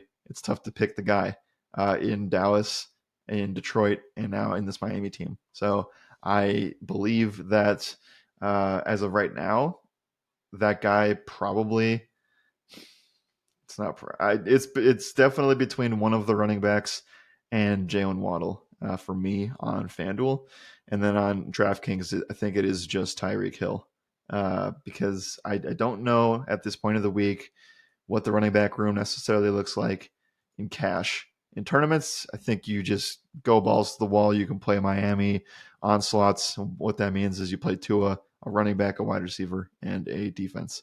I think you can play that and feel really good about your chances. It sounds like Devon Achan is as 100% as possible. It's hard to say it, but that's what I hear from the beat reporters out of Miami. So you take that, you take Raheem Mostert dealing with an ankle injury, and things just get very cloudy, right? So I think if you're looking for anywhere that can produce something here, I think on FanDuel, Jalen Waddle comes in at a pretty low price tag, and that makes some sense. But the end goal is you're trying to find some way to get the Tyreek Hill. I just don't know if it's possible on FanDuel where it is on DraftKings. Yeah, for sure. I think that getting A Chain is here in here is really solid. We saw how electric he was. We know how good of a matchup it is. If Raheem is any type of injured and Devon can kind of take over this role, Yeah. we know that there's a chance for 20 plus FanDuel / DraftKings points. So I do like the A Chain spot quite. I'll even say there's probably a chance for 30 plus. So really like the A Chain spot. Kind of like it regardless of Raheem's status. I think it's definitely elevated if A Chain's the guy, but I think regardless, this is a very good spot. Yep. They just have the ability to score 30 plus real life points, and they got a lot of guys that can do it. Uh, Need to kind of see how this shakes out. We could be in a situation though where they are very healthy. I just don't know where to lean with it. That's kind of why I say that you roll with Tyreek as a I know where the targets are going and I know that the upside that he has and the floor that he has. Whereas I'm not sure if we can necessarily trust boom bust stuff with the running back group. Yeah, no, I can certainly get behind that. Anything else in this game that you want to talk about here? What do you think about Miami defense potentially? It's a fantastic. There's a couple onslaught GPP situations I'm looking at here. Miami is one of them, like I mentioned. So I love that. You don't even have to run a Vegas player. You can just play the defense, the quarterback of Tua, which I guess we can talk about him now. I think that you can actually. I wouldn't hate it if you played Tua in cash on FanDuel to secure touchdowns. You might not get all of them because of the rushing stuff. DraftKings, he feels a little bit high on the price tag end, but I think that he's just as strong of a play as anybody else because of the team total. Yeah, I would tend to agree there with that for sure. Um, let's talk about prize picks. Let's talk about underdog a little bit. Let's start off with let's start off with the Raider side of things first here. And I think it's tough to really love any of these numbers. I wouldn't mind taking Michael Mayer over 20 and a half yards. I agree with you that he's going to end up being somewhat of a difference maker with Aiden O'Connell. But I don't know. Is there anything else that you can like here? Not really. Um, the Adams number feels low, but again, it's just something where it's just completely different data sets with different quarterbacks and different systems. So I'm probably just out on Vegas as a whole. Yeah, definitely don't blame me for that. Again, with the Dolphins side, it just comes down to who's healthy and who's not. And like, I think if everyone's healthy, it's really tough to figure out exactly who ends up being the guy here. Do you have a read either way? I think you're just playing Tyreek Hill receiving numbers and calling it a day on this side. Makes sense. Yeah, Like I they're can get coming behind off it. of Current. he's coming off of one of his worst games of the season, yardage wise. Still got 10 targets and unfortunate fumble, obviously, but you're getting him in a spot where he's still on pace to try to break the single season receiving record, right? So Yep. this is a True. great spot to do that. And against bad teams, he has absolutely smoked them. So uh, the lower yardage numbers coming from KC, Philly, Buffalo, New England the first time, which was a different team then. So I think he has good of a shot to hit 100 yards than anybody. I'm trying to think of who else we thought was going to get 100 yards. Would you feel better about ARSB or Hill getting 100 receiving yards? Hill. It's not even close. Yeah, I think he's probably the Because at best least play. I know he can do it. Yeah, I would agree. At least you know Hill can do it in any game environment. I'm not sure ARSB can do it in any game environment with how Dan Campbell kind of operates. Yeah, would agree there. All right. Anything else from this side? If not, we have 4 more games and 1 more game in the 1 p.m. window. The last thing I'll mention is that some of these Raiders defense numbers are looking pretty good in terms of them trying to figure it out. Just look at the teams they've played and you'll have your answer. I think that Miami is the complete different beast there. Yeah, without a doubt. All right. Let's talk about this next game, Jared. It is going to be the Giants facing off against the Commanders. Currently, the Commanders are 9.5 point favorites. Sorry about that. Over under is at 37. Let's talk about this Giants team first. I mean, things looked as abysmal as they possibly could. And now you have Tommy DeVito is questionable, was limited in practice yesterday. They couldn't end up going with Matt Barkley. Gosh, how would that go? Yeah. Who knows? No, we're not. No. It's gonna. I don't know. I'm not interested in a thing from this Giants offense. Do you feel differently going up against a Commanders team that definitely hasn't been the best on defense? They definitely have struggled against almost all positions. Yeah, I think that you look at the Commanders defense this week and you're not thrilled about rostering them in this spot. Uh, but you look back and you saw them take on the Giants team a couple of weeks ago, and that was one of their better defensive performances from a box score standpoint. I know they lost some of their key guys since then, but you're just in a situation where there's not a lot of good defenses. We have talked about maybe 2 of them, and that was in the same game. Actually, we like the Cowboys too, but uh, again, I think that the Commanders are just a home run play in cash. I just don't think you have to think about it too Yeah. hard. Yeah, I would tend to agree. A home run play in cash for sure. This team just Giants are down bad right now, man. Down bad indeed. Let's talk about some Commanders offense because I do think they end up getting things going. All the talk over this past week has been about Sam Howell, especially after that very impressive performance against Seattle where he threw for Yep. 312 and 3 touchdowns. He's looking. I think I saw something where he's like the first rookie QB. I guess he's not really a rookie. Maybe it's just first QB overall where he's thrown for 2,900 yards and some amount of touchdowns and rushed for 600 yards too. Um, Maybe not 600. It can't be 600. No, He's not rushing that it's like much. 200 maybe at I the most. Yeah, I don't remember the exact stat. Anyway, he's been very impressive this season. I think, Yep. Washington potentially has their QB of the future here in Sam Howell. What do you think about Sam Howell here in this spot? And, price tag wise, I know he's right there alongside Kyler Murray, but like it's a very, very good price tag here at 6,300. And I think it's like 75, 76 on FanDuel. 800 8 touchdowns in the air in the last 3 games. I think that Sam Howell, who actually is the passing yard leader of the NFL through 10 weeks, he Crazy. has the ability to do this in cash. He is right next to Kyler Murray. I'd probably still lean with the Kyler spot because number one, I think Kyler's got the stronger rushing floor. Number two, I think that Arizona will actually have to be pushed, and that's where I think Sam Howell falls off a little bit. You look at the last 3 games, Seattle heavily pushed by the Seahawks. New England definitely pushed a little bit more by Mac Jones and that offense, even though, we could say all we want about the Patriots. Philly, we know that in both of those Philly games, they were in very close battles with them. and that produced some amazing results in that Bears game as well. So you look at games where they've been pushed. Sam Howell has done very, very well. Washington is a very script dependent team. They throw at the third highest clip over expectation behind the Bengals and the Chiefs. Very, very close, and then it drops off completely for the rest of the league. But I say all that to say, still lean Kyler a little bit more in terms of floor, and Sam Howell is a fantastic GPP option. I could also just see worlds where they hand the ball off to Brian Robinson 25 times. So that's the scare that you have there.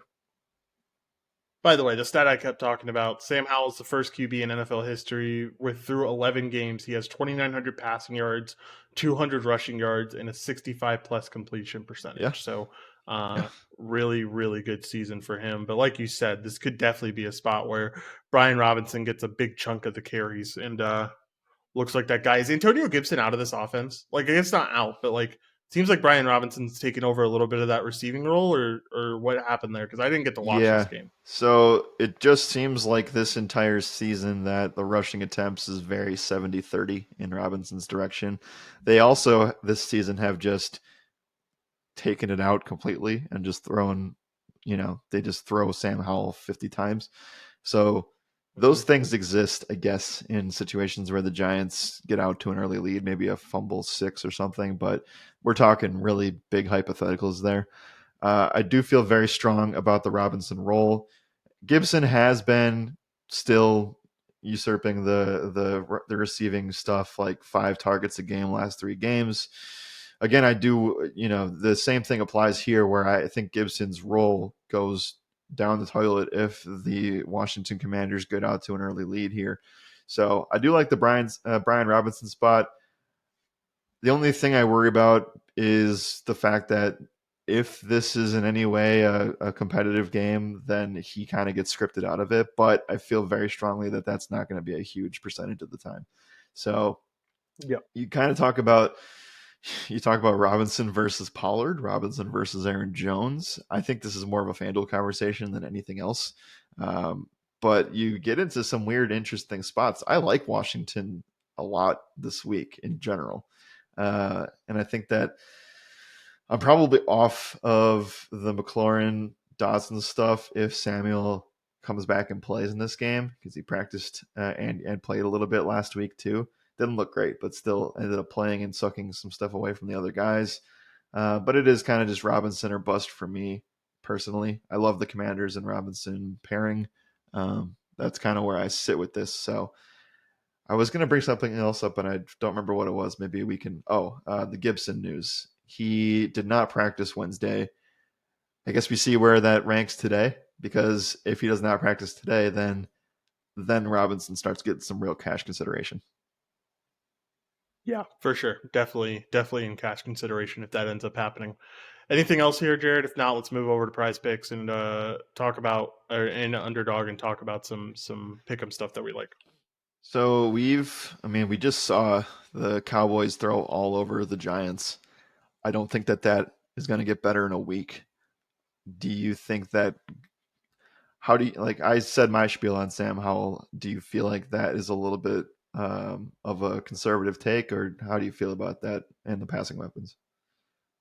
I feel like I am willing to go to one of these passing weapons, whether it be a Terry, or maybe you just get the best of both worlds and you end up playing Brian Robinson regardless of what Antonio Gibson does, because he's going to be involved in the pass game. Like you said, he's been getting receptions pretty consistently over the last few weeks. Definitely his biggest week was last week, but even before that, he was getting some targets there. And then you also hammer down the run game as well. I feel like Brian Robinson is your best way to get exposure to this. Like you said, you are a little bit worried about the fact that he will get scripted out if it ends up being a game where it stays close. But how often does this game stay close? Like 9 times out of 10, I think this game ends up being Yeah, very heavily favored towards the Commanders. So yeah. you just got to hope that it's not that one time. I'm trying to remember, and then we can move on to the pick'em side of things. Trying to remember how this game actually panned out because this was a disgusting game. It was 7 to This was an 14. ugly. It was Yeah, It was an ugly, ugly game. Why though? Like Chris Rodriguez led the team in rushing yards. I don't expect that to happen again. Um, Tyrod Taylor came in, played well. Darren Waller had a monster game. Saquon did okay. Seems like the Giants just controlled everything. I don't see that being a thing again here. I think things go flip the other direction. Yeah, I would agree. There But was there's still a lot also of pathways to this just being a let's hand the ball to Robinson 18, 20 times and DeVito can't move the ball at all.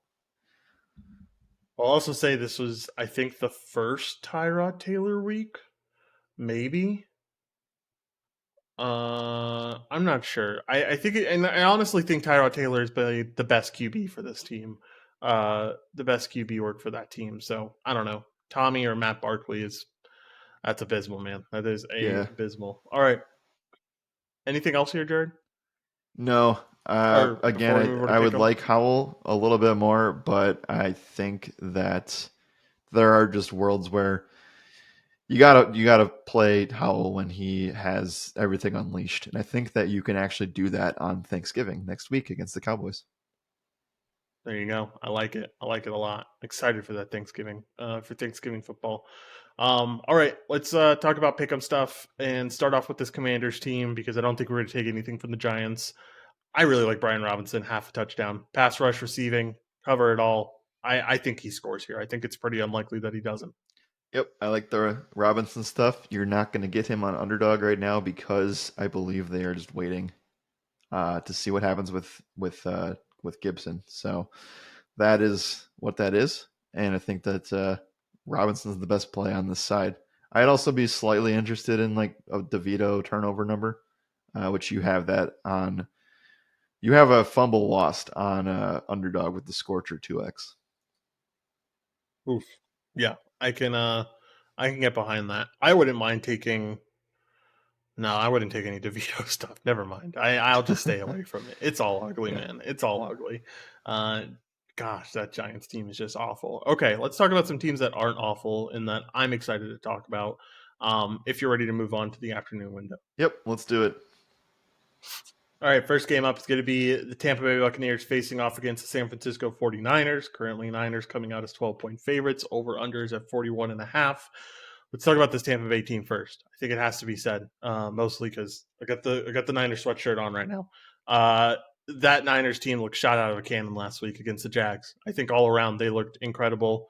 I think the pressure that Chase Young gives on his side of things helps Nick Bosa get to the quarterback even more. And they just looked really good. They looked like they were back to playing Niner football. So it's going to be a tough matchup for Baker. But something that we still saw last week, just to be on the other side of things, is the fact that Christian Kirk still got there. So there's still opportunities Yeah. for wide receivers and for weapons to get there at the end of the day because they're put into such a passing script. I think it's going to be done again here. Who would you end up taking if you're going to take anyone from this Tampa Bay team in terms of wide receiver weapons or anything here? My go-to answer always would be Mike Evans, and despite dropping one of the easiest touchdowns that he'll ever see in his career, bounced back, had the huge day, second best game of his season. But we know that the Niners have given it up in huge bunches to the slot receiver. The problem is that I just don't think that you know Baker Mayfield is seeing the slot read as well as Tom Brady was doing that at the tail end of his career. And we've kind of just seen the script flip a little bit more to where this used to be a 1A, 1B scenario. And I clearly think that it's like a 1-2 with Evans and Godwin now. So I know Evans is dealing with a quad. I think he's just going to be limited just because of where Tampa's at, and they're going to just need him to get anywhere. Like they're still in the hunt for a division title. So I think that Evans would be my guy, and I know that despite having a really bad day against the Niners, the Jacksonville Jaguars still, like you said, were able to get at least one weapon there. I think that Tampa has ways to beat this better than Jacksonville did. Does that make sense? Yeah, I think it does. And I would tend to agree. I think that they definitely have the better set of weapons when it comes down to it to beat this not beat. I don't think they win this game, but to end up getting some offense going against this Niners team for sure. I'll keep patting myself on the back on the Rachaad White take because it ends up paying off week after week. We saw it do well against Tennessee, and I liked them last week too. Now's my time to jump off. I've got to jump off against my Niners team. I think that run game is improving a ton. And I think that run defense is going to be really solid throughout the rest of the season. Chase Young's like one of the best edge rushers at the run defense in the league almost. So I'm off the Rachaad White train. Are you off with me? Yeah, I I don't feel am. like you were ever on, so I don't think it's I fair was to on for like call a you week. off. I've been So on for longer. I know that. yeah, I'm a they frequent are the flyer here. fourth. They're allowing the fourth fewest running back fantasy points over the last month. So despite that, and that covers that 3 game stretch of not great defense, still not really allowing running backs to get there. I think that you attack this team through the air. Rachaad White probably still gets his 4 to 5 targets in the backfield, and that he could turn that into good chunk gains, but I do not think that 20 rushing attempts back to back weeks will happen a third straight time. So I'll Yeah, say my interest lies with Evans and Godwin. I would say my primary is Evans here, but definitely not a cash game play. It's a fun tournament play. for sure. I can agree with that. Anything else on this side? I'm off of the Cade stuff this week. Me too. Really tough matchup. Niners linebackers are the best in the league, so that coverage is elite when it's all said and done. Yep. So I think it's just a wide receiver weapon if you can end up getting there, but most likely not much from this Tampa Bay team. Yep. I'm ready to move on to the other side where we have 2 of the best plays of the slate, Josh. Oh man, I'm so excited. Let's talk about my Niners. Currently come in as a 26.75 total team total here. Really good week last week. I think that's everything you could have wanted out of this team after the few weeks that they had when it came to the 3 game losing streak. I think they reaffirmed themselves as one of the better teams in the NFL.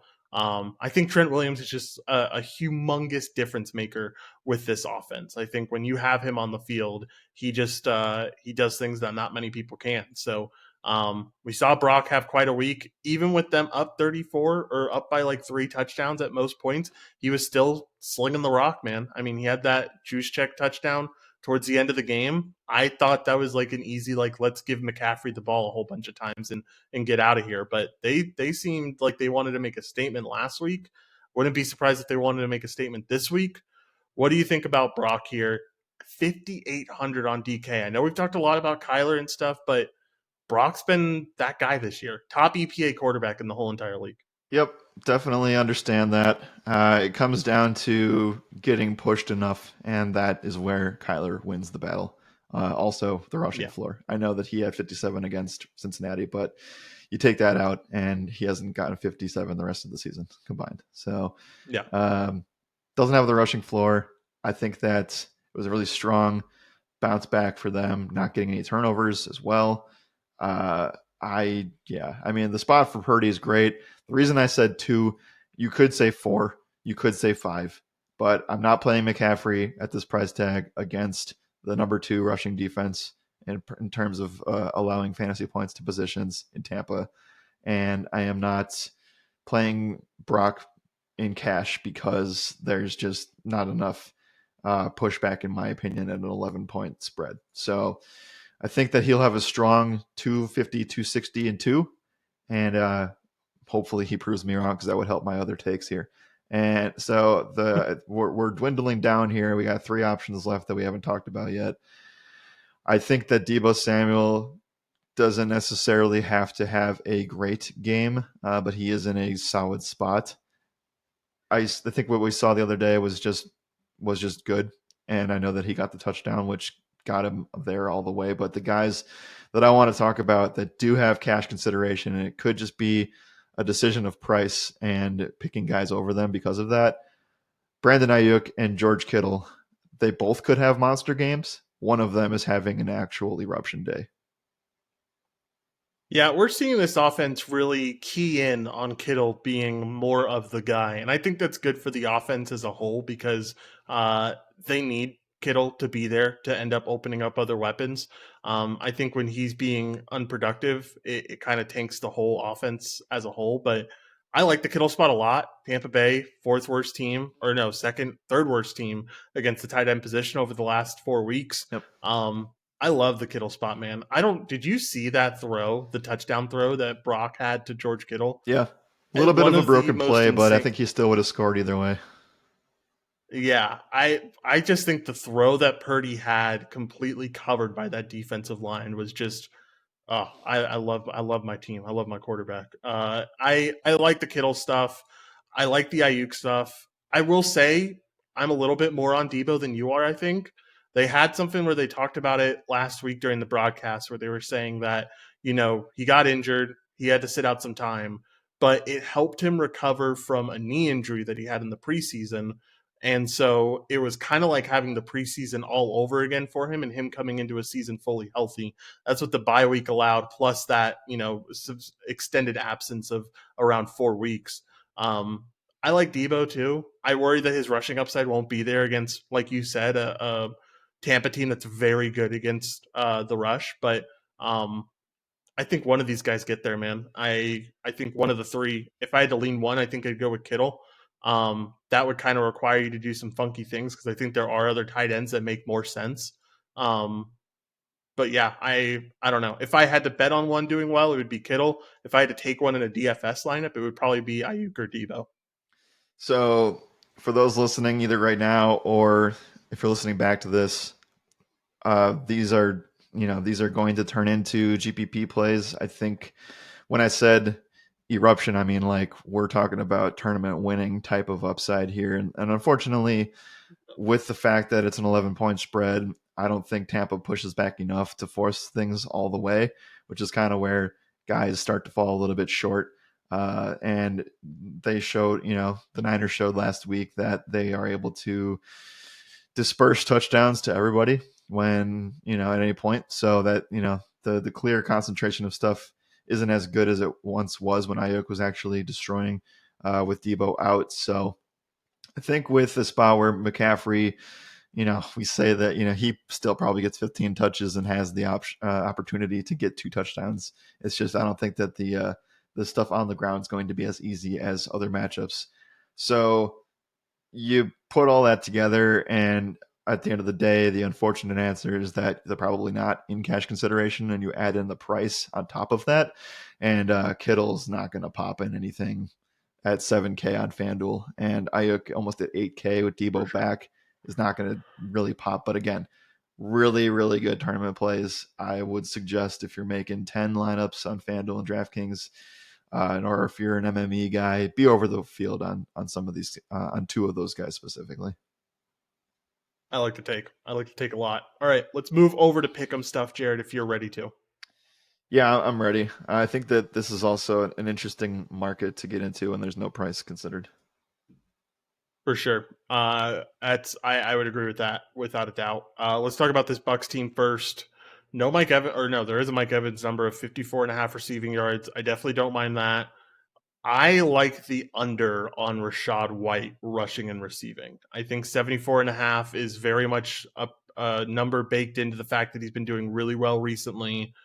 But this Niners defense is really starting to hone in on the running game, and I think Rashad White will be relatively locked up. And I think the fact that this will be such a large, it's such a large spread right now. I think with the Bucks in a passing script, it's just not going to allow for a lot of Rashad White opportunities. I I agree. I have played this game a lot, and I have failed a lot with taking the under. So I'm probably just off, but I agree Same. with you that he should be one of your fades this week, and a heavy under candidate. Mike Evans receiving has hit in all but 3 games this year, so he's hitting it at a 68% clip this season. I like this spot. I think that what I'll do is what I've done all season. I'll say I like the receiving yards number on the podcast Thursday, and then I usually go in and list it as one of my stronger plays when I get a fantasy number for him because of the touchdown equity there. So usually they're putting Mike Evans at around 9-10 fantasy points, and that's just too low for a guy of his stature. Without a doubt. Anything else here on the Bucks side? If not, let's talk about some 49ers here. I could see Baker struggle a lot with the pressure. So any turnover numbers present, I would take them. I don't have them at the moment. Chase Young has over 0.25 sacks. Give it to me all day. I agree with you that they're going to struggle with this pressure. They're already not a great offensive line. Chase Young is going to be a menace in this defense. I think you saw the start of it last week. I think it'll only get better as he gets more time to learn the system and stuff. Agreed. What else do you like for the Niners? You have Ayuk at 66.5 receiving yards. You have Kittle at 44.5 receiving yards. Um, I don't know. I probably wouldn't take a McCaffrey number. I'd be just fine with taking a Brock Purdy number. I think they're totally willing to keep slinging it, and I think he's always going to be passing, even when they're in a negative game script. Yeah, I don't mind any of this. I think that the Tampa, maybe this is the best way to not get burned by receiving numbers. Is just taking the Brock Purdy stuff. I mean, Tampa is just an extreme pass funnel, and they have just been absolutely torched by opposing just passing games in general. So that's probably the path of least resistance. And I think that's just fine in a spot where, they should be able to put up 25 plus points. I was going to suggest I actually lean with the Kittle number over Ayuk because I didn't expect it to be under 50, but at 44.5, that's a number that he's hit 6 times in the last 8 games. So, or 5 times in the last seven Yeah, games. Most notably those 3 that he just played. And Cleveland, he didn't have a single catch. So they kind of just throw that game out the window. But I like pretty much everything here for Kittle. for sure. I can get behind that. All right. Anything else in this game, Jared? If not, we have two more to break down. Both with different levels of ugliness. Yeah, this game I would say, has a little bit of tournament legs in it. But again, you really just need to key in on that Tampa Bay piece to push things enough. For sure. All right. Next game up, Jared, is going to be the Jets facing off against the Buffalo Bills. Currently, the Bills are coming in as 7-point favorites here. Over under is set at 40. This over under got tanked. It opened at 48.5. That must have been like an early season What? opener Oh yeah, when if Rodgers is in, I agree with that. yeah. Okay. Anyway, interesting number there. Both sides, bad vibes, man. Bad vibes for the Uh, Jets, bad vibes for the Bills. Jets, players only meetings are happening. Um, Robert Sala keeps kind of lying through his teeth about Zach Wilson. It feels like keeps calling him like a good quarterback and stuff, and that he's going to stay the starter. But I don't know how much longer they can take Zach Wilson giving up turnovers and just not being, all that much there. If Russell Wilson's able to succeed against the Bills, do you think Zach Wilson can? I think that this is a spot where if you wanted to pick a side, you play. My take's going to be +7 Jets cover. I know that they couldn't do it against the Raiders of all teams, but I think this is the spot where Buffalo's really losing identity. They're really missing Brian Daboll, and they are really just not going to do well in a spot again like this. Normally, we'll say maybe teams figure it out the second time around, but Josh Allen's. You think he's playing bad now? The worst game of his season was in Week 1 against this Jets defense. So Yep. I think that this could be really bad vibes for Buffalo again. And the Jets, it's a desperation game for both. I'll call this one and say whoever loses this game, their season is over. Yeah, I can certainly get behind that. It's do or die time for this Jets team as they know that like Aaron Rodgers won't return from the Achilles if they don't find themselves in a competing position. Uh-huh. Um it's, Bills fired their OC, like it is completely like this whole game is just crowded with bad vibes. It's pretty awful right now. Um do you like any weapons from this Jets team? I mean, it feels like something has to pop here. The Bills have been that bad to where I feel like you should like something from this Jets team potentially. Is it or are you just expecting this one to be so ugly and go completely under that 40 mark of the total? There's a little bit to like here, but nothing from a FanDuel DraftKings standpoint. I don't think that rostering Josh Allen is a good call. I don't think people will try anyway at 9K. It's such a high price tag. Um, Hmm. as far as like Jets go, we've played Brees Hall. I think that he's okay. He had a really good game because of that super long run against the Buffalo Bills in Week 1. But two just meh games. I think that's if you're gonna go anywhere, you'll probably want to look at Garrett Wilson. I don't love it necessarily, but I think that it's okay, and the price tag is cheap enough to where I think that he has some value there. He hasn't scored a touchdown, Josh, since Week 2, which I know. obviously is strange, but the volume everywhere else is great. Like 5 of the last 6 games, he's had 12 or more targets and has really gotten close to getting 100 in several weeks in a row. So maybe we talk about that from an underdog prize pick standpoint. But yeah, I think that Wilson or bust for me on the Jets side. I don't even really like anything on Buffalo either. I think the vibes are just that bad, and the Jets defense is they're going to come for it this week. And I think that we always get stretches stretches of the time, excuse me, where the Buffalo Bills play bad football, and it's usually they're able to just bounce back because Josh Allen's incredible athleticism has been able to get them in spots, but everything has gone wrong here, and it just feels like the Jets. I would say if this would be a clear. I'm taking Jets money line if the Jets had beaten the Raiders, but I feel a little bit more pessimistic about that now. I just can't feel really good about anything on either side. This feels like a very, very gross under game. I would agree. Very gross under game. Very tough game to get a lot of exposure to. Um, I am kind of happy to stay away if we can. I mean, honestly, it's just not a very good game overall, and I think it could be kind of a defensive match almost. And I don't know, just going to be an ugly one for sure. Anything else on the DFS side? If not, let's move over to pick'em stuff. I will say, like Jets defense does not look bad, man. There's no way the Bills fix all these offensive problems within a week. There's no chance. Not even a week, a short week as well, right? They have 6 days, so like Yeah. that makes things even worse. Jets defense is at 3,700 on FanDuel. They're at 2,600 on DraftKings. That feels like your punt defense on a week Yeah, where there aren't very many good defenses. I think there's maybe like 3. for sure, definitely. All right, let's talk about pick'em a little bit. Let's start off with this Jets team. Let's talk about a Garrett Wilson number. It's at 66 and a half receiving yards. I don't know, that feels high, doesn't it? Like just a touch too much almost.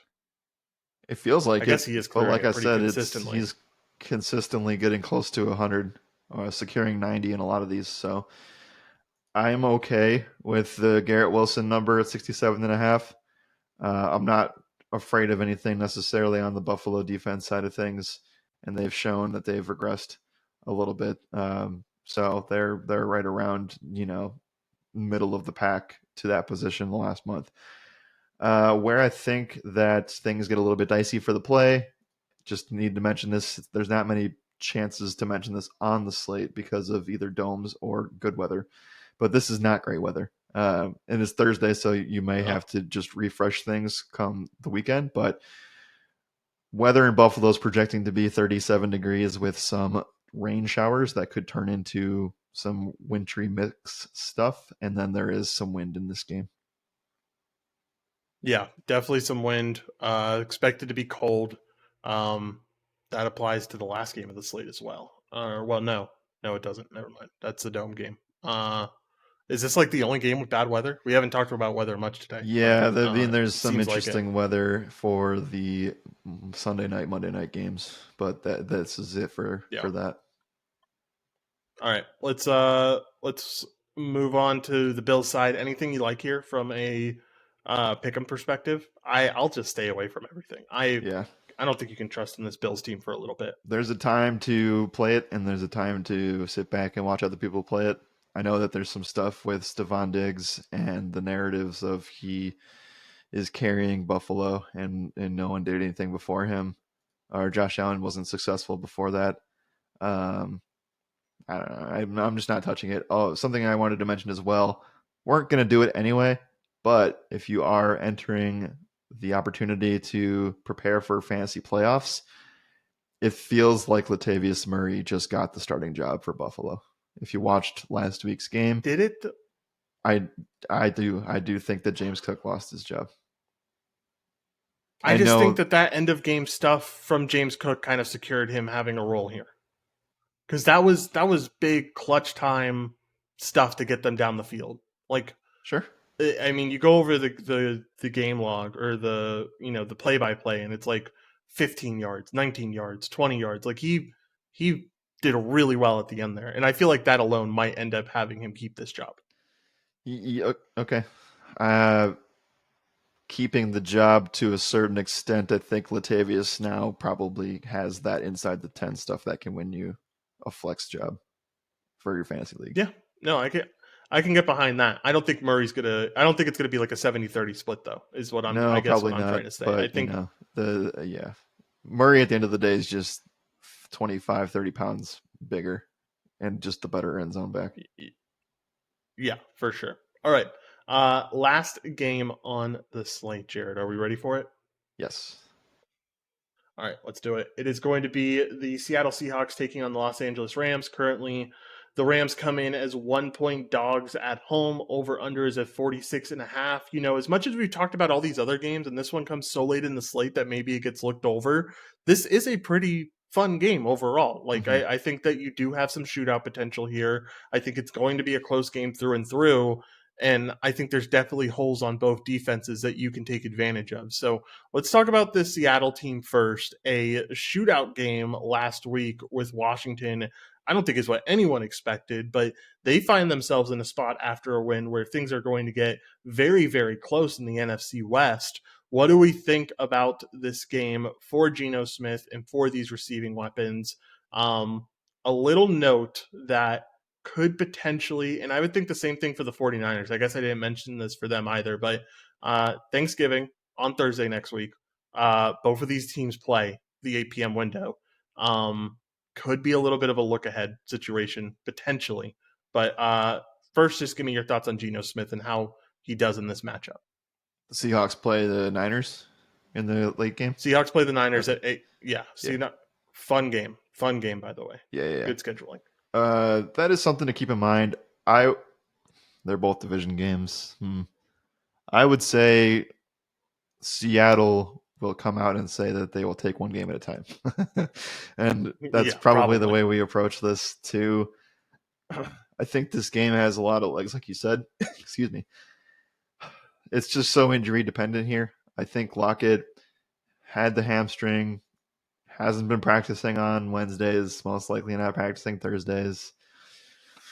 Oh man, you want something from this game, I think, just because of how close it will be, and just because of the implications of how this is going to go. You could argue that this is the Rams' last chance as well. 3-6, I think that they are Yeah. one loss away from their season being over.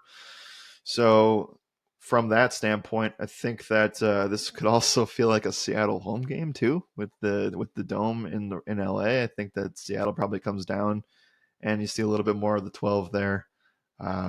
In terms of fantasy, it is tough to gauge anything because of the status of Tyler Lockett, and you don't feel great with Kenneth Walker's role with a script that is so unpredictable.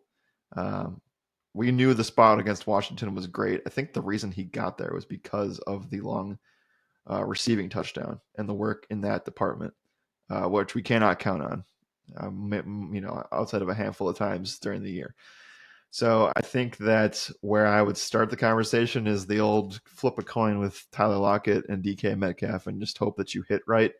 Last week was a Lockett week, although DK had a really strong week as well. I don't know. Do you have any leans here? Personally, I don't, but I am going to try to get a piece of this game somewhere. I think you should be trying to get a piece of this game somewhere. I lean towards it being DK Metcalf, just ever so slightly. I base that purely off of the fact that it is a coin flip most of the time, but at least I have the fact in my back pocket that DK Metcalf did a lot better in this matchup week one than Tyler Lockett did. Lockett got pretty locked down at the end of the day. I think DK will have a chance to get in there, get a touchdown, and have a decent game. So if I had to choose one, it would be DK. But I will say that I don't mind going to Jackson Smith and Jigba either. I think if you are truly having trouble figuring out which one of these two guys you want to take Jackson Smith and Jigba instead and pay up somewhere else. I don't mind the More of take. a more of a DK conversation, by the way. I Oh, forgot to sure, mention that. sure. This is not FanDuel relevant. On FanDuel, I think almost certainly it's DK. Yeah, Smith and Jigba is a great pivot off of could be a popular Quentin Johnston. Uh, that is somewhat interesting there. And you don't have too many punt opportunities on the slate, which is why I think Michael Wilson gets pretty juiced up. Anyway, though, this game, I think you kind of take firm stances on it in tournaments, but you're going to find that it's very hard to get there in cash with a lot of this. This was also the spot that I declared that Seattle would beat the Rams by like 30, and that didn't happen. I believe Exact it was opposite. the exact opposite. So 30-13. yeah, I won't predict that this time around, but I do think that this is going to be a monster week for one of these receivers. Last week we played Geno in cash on FanDuel, and he certainly got there. I felt way better about the spot. This time I'll probably this does feel like it could disappoint in terms of the over under. I'm not gonna lie. Yeah, it does. It does feel like it could definitely disappoint. Any interest in Kenneth Walker? I think it's a no. It's just a tough spot against this Rams team that still has a pretty elite front line. I know over the last 4 weeks they haven't necessarily shown that, but I don't know. I'm not thrilled about the Kenneth Walker spot, and I will say slowly but surely Zach Charbonnet is eating into that role more and more. Yeah, he is very script dependent, just like Brian Robinson is. I again, the handful of to the house receptions are always going to be a thing for Kenneth Walker. It's very much like Derrick Henry in that sense, if he ever gets those kinds of screen opportunities. But with this one being such a, I feel much better about Washington being able to establish the run and establish a lead, and they just give the ball to Robinson. I don't feel the same way about Kenneth Walker. So I think they are one and the same in that regard, and I'll gladly side with the Robinson side of things. For sure. All right. Anything else on this side? If not, let's talk about the Rams. No, I wish I felt more comfortable about Seattle, but I just can't at the moment. Yeah, for sure. All right. On the other side, Seahawks have been, well, let's start off with Stafford, who kind of started this resurgence of his in this week one game Uh-huh. where he played very, very well. Was also the emergence of Puka Nakua as well. What do we think from Stafford here when it comes to this matchup? I think that the matchup has, it screams desperation, first of all. I think that the Rams have to do everything in their power to win, to keep their season alive, and that's why Stafford's going to come back and try to force it like he usually would. But I just don't see, like, the Rams or the Seahawks have just gotten a lot better through the air. Where they've actually gotten destroyed on is the ground over the last 4 weeks. So I know that, That's what I was going to bring up. we saw that shootout last week. I think that you don't feel good about anything with that stat, but the Seahawks are giving up the most fantasy points to opposing running backs over the last month. So that was a result of a variety of things. But I think that you don't really feel as good about anything here either. Puka still going through that knee injury. He has put up some huge stinkers outside of that really nice Pittsburgh performance. Cooper Kupp just hasn't looked anywhere near the same. The volume terrible, and I know that's with really really bad QB play, but I don't Mm-hmm. necessarily feel any better about this now. So I find it hard to get anything on this Rams side, and I don't really want to roster Darrell Henderson. Just a keynote though, Kieran Williams expected to return week 12, so he won't be active this week. Yeah, I don't mind in GPPs if you are game stacking. I don't mind getting exposure to one of these running backs. I think the job is getting pretty close to being Royce Freeman's. Um, I don't know. You're taking a shot in the dark, but at the end of the day, with how many running back points this team is allowing in the Seahawks, if one of these guys get there, you feel really good about the spot. So don't mind that. Don't mind Cooper Cup. I think with having Stafford back, it's going to make a really big difference. I mean, we saw what it looked like with Stafford through the first 2 weeks, and then Stafford gets injured, and everything goes downhill from there. So um, I think that this is a good spot for Cup. This is a good spot for Puka. I think if you're choosing one, it's purely tournament based, and it's got to be Nakua. But I think you take the savings there. Yeah, there are worlds where this thing shoots out. There are also worlds where I think that this game struggles to get there from a tournament perspective to where it supports 4 or 5 guys, or even 3 to 4 guys. I do see one guy on each side having a really good day. Is that going to win you everything? I don't really, I can't see myself necessarily getting there, but the total does stick out. So that again is always in play. Again, so not to spend any more time because we've talked forever on this show today, but Mm-hmm. last thing I got to throw out there is, would you say that this game is a better tournament game than Lions Bears? No, and here's the reason why is because I think with the Bears pushback in that game, that could very easily be the best tournament game on the slate. I also think there's just clear guys to play.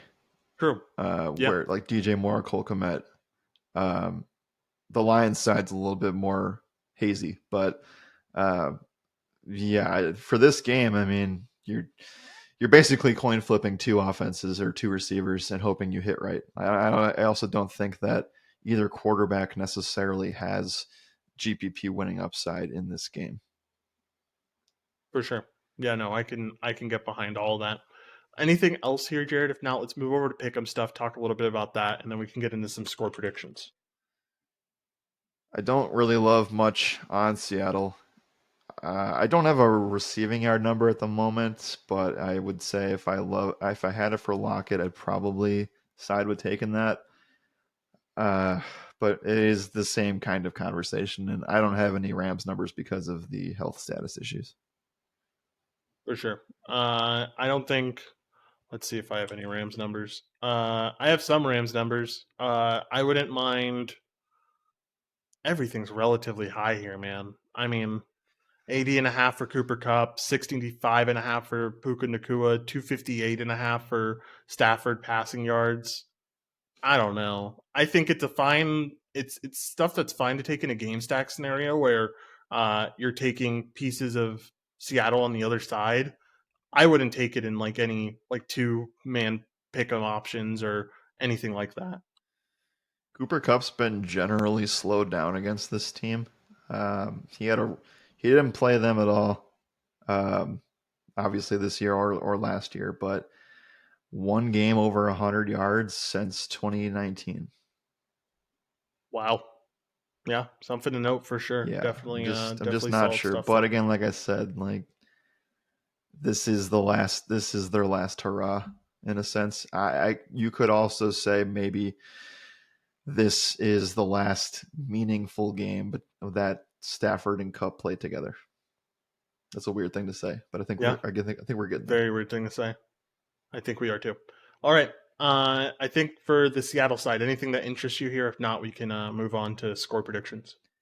No, I'm good. I don't think we should like the total's the only thing telling that I am apprehensive about.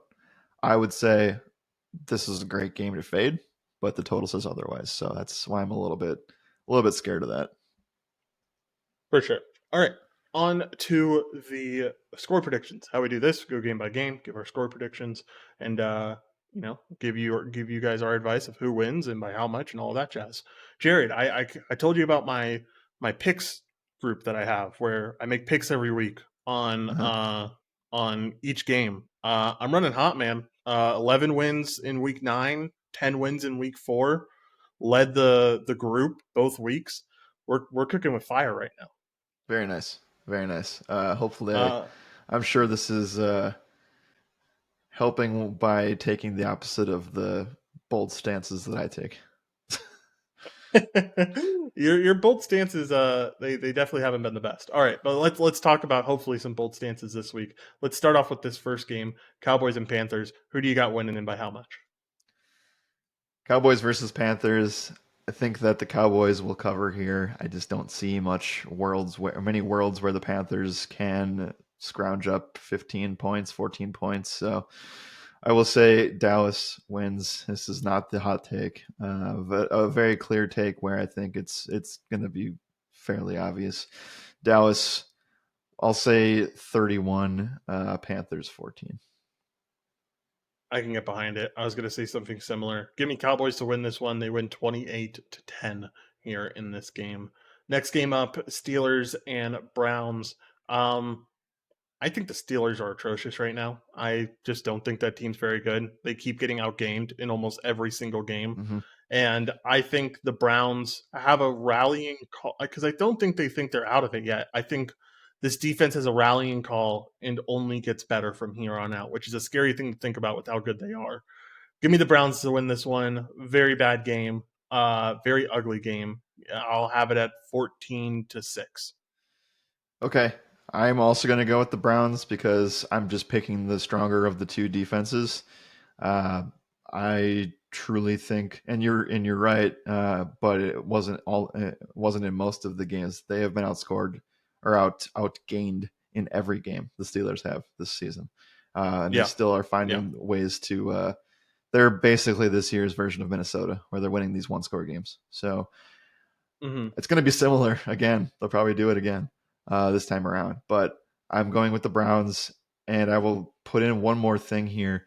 I will say that the first score of this game will be a defensive touchdown, and you could bet the anytime touchdown on the defenses this time around if your You could bookie or your site allows you to do so.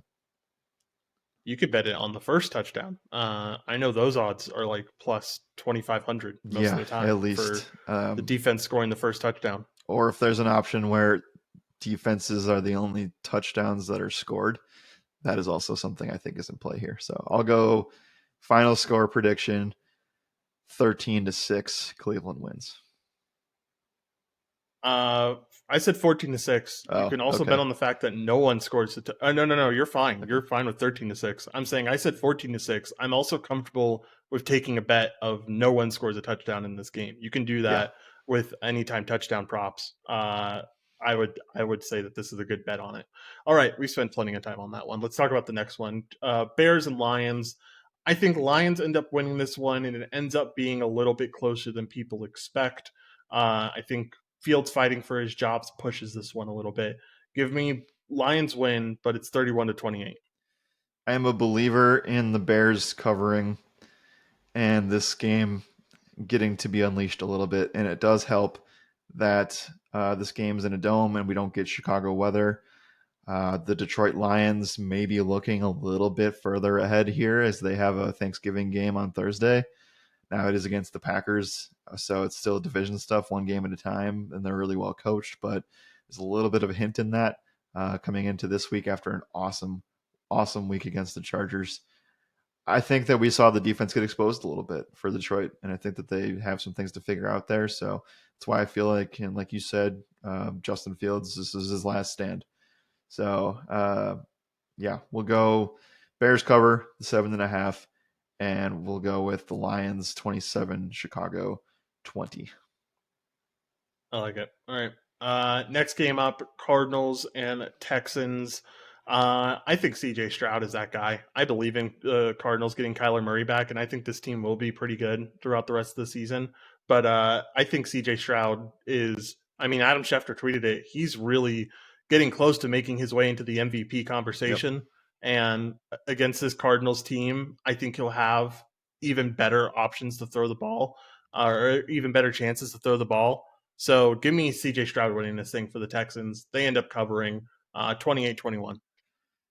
Yeah, I mean, Houston's had some statement wins now. Last week was a statement win against a Bengals team without T. Higgins and a hobbled or a back-ridden Jamar Chase, but still a good win nonetheless in Cincinnati. I'm going to give the Cardinals the benefit of the doubt here, and I think I'm going to take them to cover, but I think Houston still wins. This is more of a backdoor cover. I don't know if it's necessarily going to look this way, but I do hope so for our DFS sake. So Cardinals will cover, Houston will win. Final score 24-20. All right. Next game up is going to be the Raiders facing off against the Dolphins. Dolphins off the bye week, getting healthier. I think they steamroll here. Put the Raiders a little bit in check compared to what they have been over the past couple weeks. Dolphins win this one. Ends up being 30-13. Yeah, I don't find many. Well, we've talked about, the fact of the Dolphins allowing people to kind of garbage time their way through to cover some of these spots. But Miami coming off of the long week after wait, did they play? They didn't play Germany last week, did they? Yes, Last they did. Sunday? The No, 5th? they played it the week before. Yeah, the 5th. So a lot of Yes. time off. Get a home game against a Raiders team that has looked better the last couple of weeks with the coach stuff. But I think this is where that stops. It is still a West Coast team, sort of going to the East Coast to play in the situation. So I'll say Miami with the week off, with Achan back, with Tyreek a little bit healthier, Dalen Waddle a little bit healthier. They're able to just steamroll here. So I'll go Dolphins cover the huge 2-touchdown spread, and we'll go 38-17. All right, I like it. Next game up, Giants and Commanders.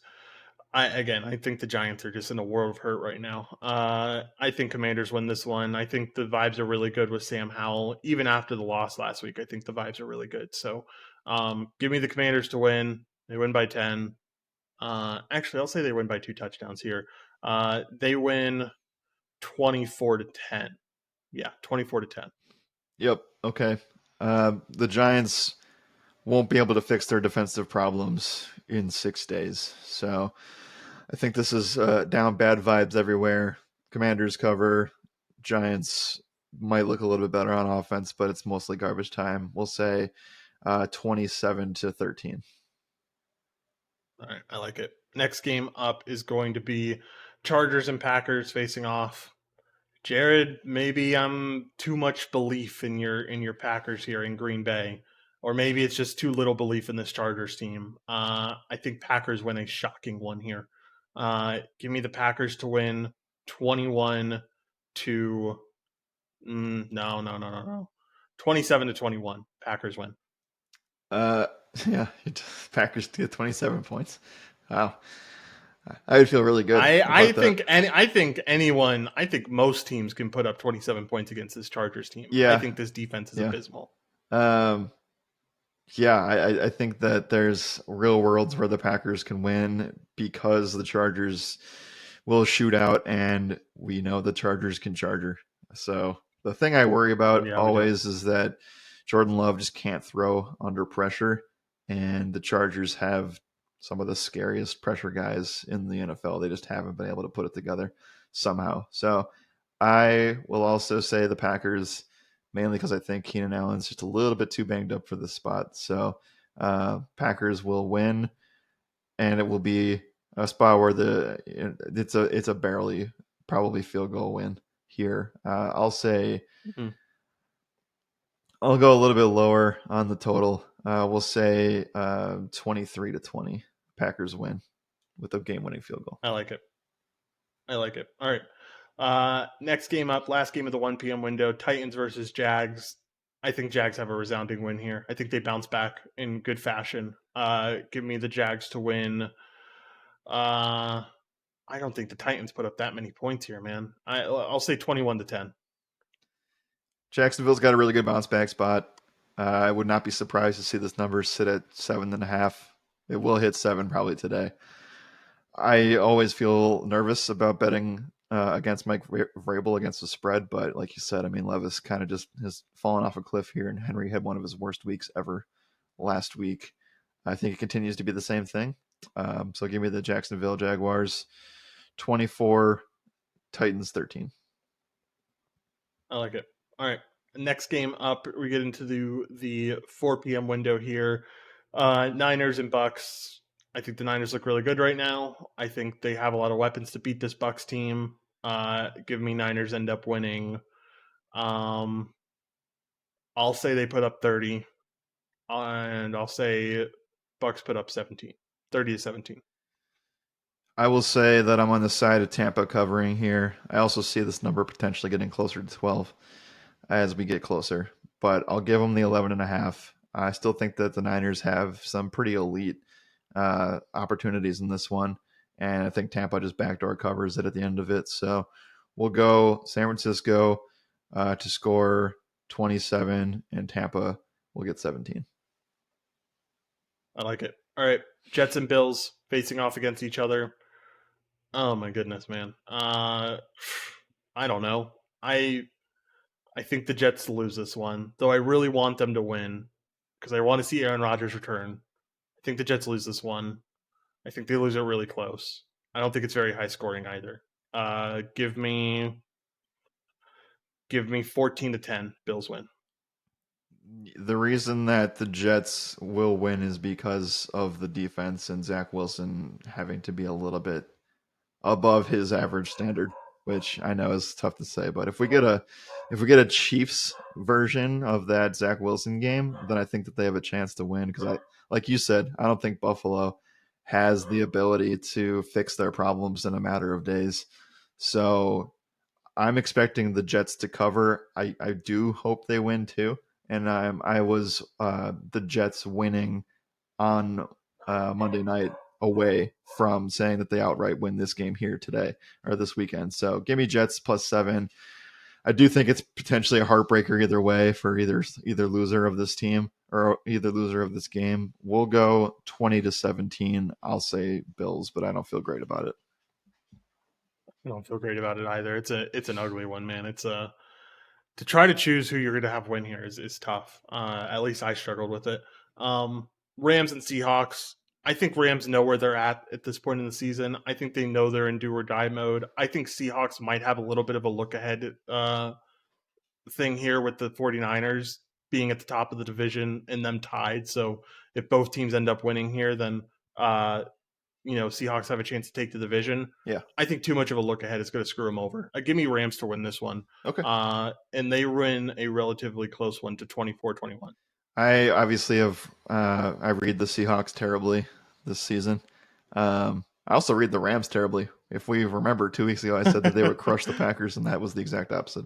So Yep. I'll go Seattle wins. I'm apprehensive for DFS purposes on this game. I feel like it doesn't have the legs to get to where the total states. So I will go Seattle wins 23 to 17. All right. Jared, you're all done with the show. We've gone through the whole main slate. Give your final thoughts on how members are supposed to win money on week 11. It's very early, and I think that there are worlds where we get a lot of value potentially with some spots. It's tough to see where those spots may be. We have a lot of guys questionable that are returning to practice early in the week, but considering and remember, everything that we say is always from a Thursday afternoon perspective. Things have the ability to change, obviously, at any point. So it does feel like at the moment on both sites that the sites have priced in the fact that they want you to try to play as many of Arizona and Houston as possible. And then it's up to you to kind of decide what QB you feel most comfortable with because the QB pool, considering the primetime games, is not very strong this week. So you want a guy that has rushing upside. You want a guy that's going to be in a game that he's pushed in. And once you take those two things into account, there's only a handful remaining. So there's obviously going to be guys that are pocket passers that do very well, like Dak Prescott, I think, is a good candidate. But they are really trying to force you to play Arizona, Houston. And so you'll see a lot of that. I would encourage highly to bet one of the games, whether it's Packers, Chargers, Lions, Bears, or that last game, Seattle and LA, to get different in tournaments this week. I can get behind that for sure. I think really the key is like picking the right quarterback in this mid range, man. I think either you're going with Sam Howell, you're going Kyler Murray, or you're going with Brock Purdy. And I think all three are good options. It's about finding the best option that can really set you apart this week. And I think we can both agree that like as of right now, today, that option would be Kyler Murray. Yep. but we'll have to wait and see if what everything looks like at the end of the show. If you are not signed up for the product, make sure to go sign up for it. We provide articles, we provide projections, we provide FanDuel and DraftKings builds. We provide truly everything over here at RotoRadar. Make sure to go sign up. You can check out the bio in either Jared or I's Twitter profile to go sign up for just $1 for your first week. Jared, let's get out of here, man. Any other final thoughts? No more final thoughts. We have an awesome Thursday night game and an awesome week of primetime football ahead, and then we have Thanksgiving. So we will not be podcasting, I believe, one week from today because it will be Thanksgiving afternoon. But you'll get more news from us regarding when we're going live for the Thanksgiving show and for week at that point 12 information. Yeah, insane how quick we're going through this NFL season. Good one tonight too. Excited for Ravens and Bengals. Excited to see what you put out there for content too. So, Jared, let's get out of here. Thank you all for listening. And as always, my name is Joshua Riemer. Good night and good skill.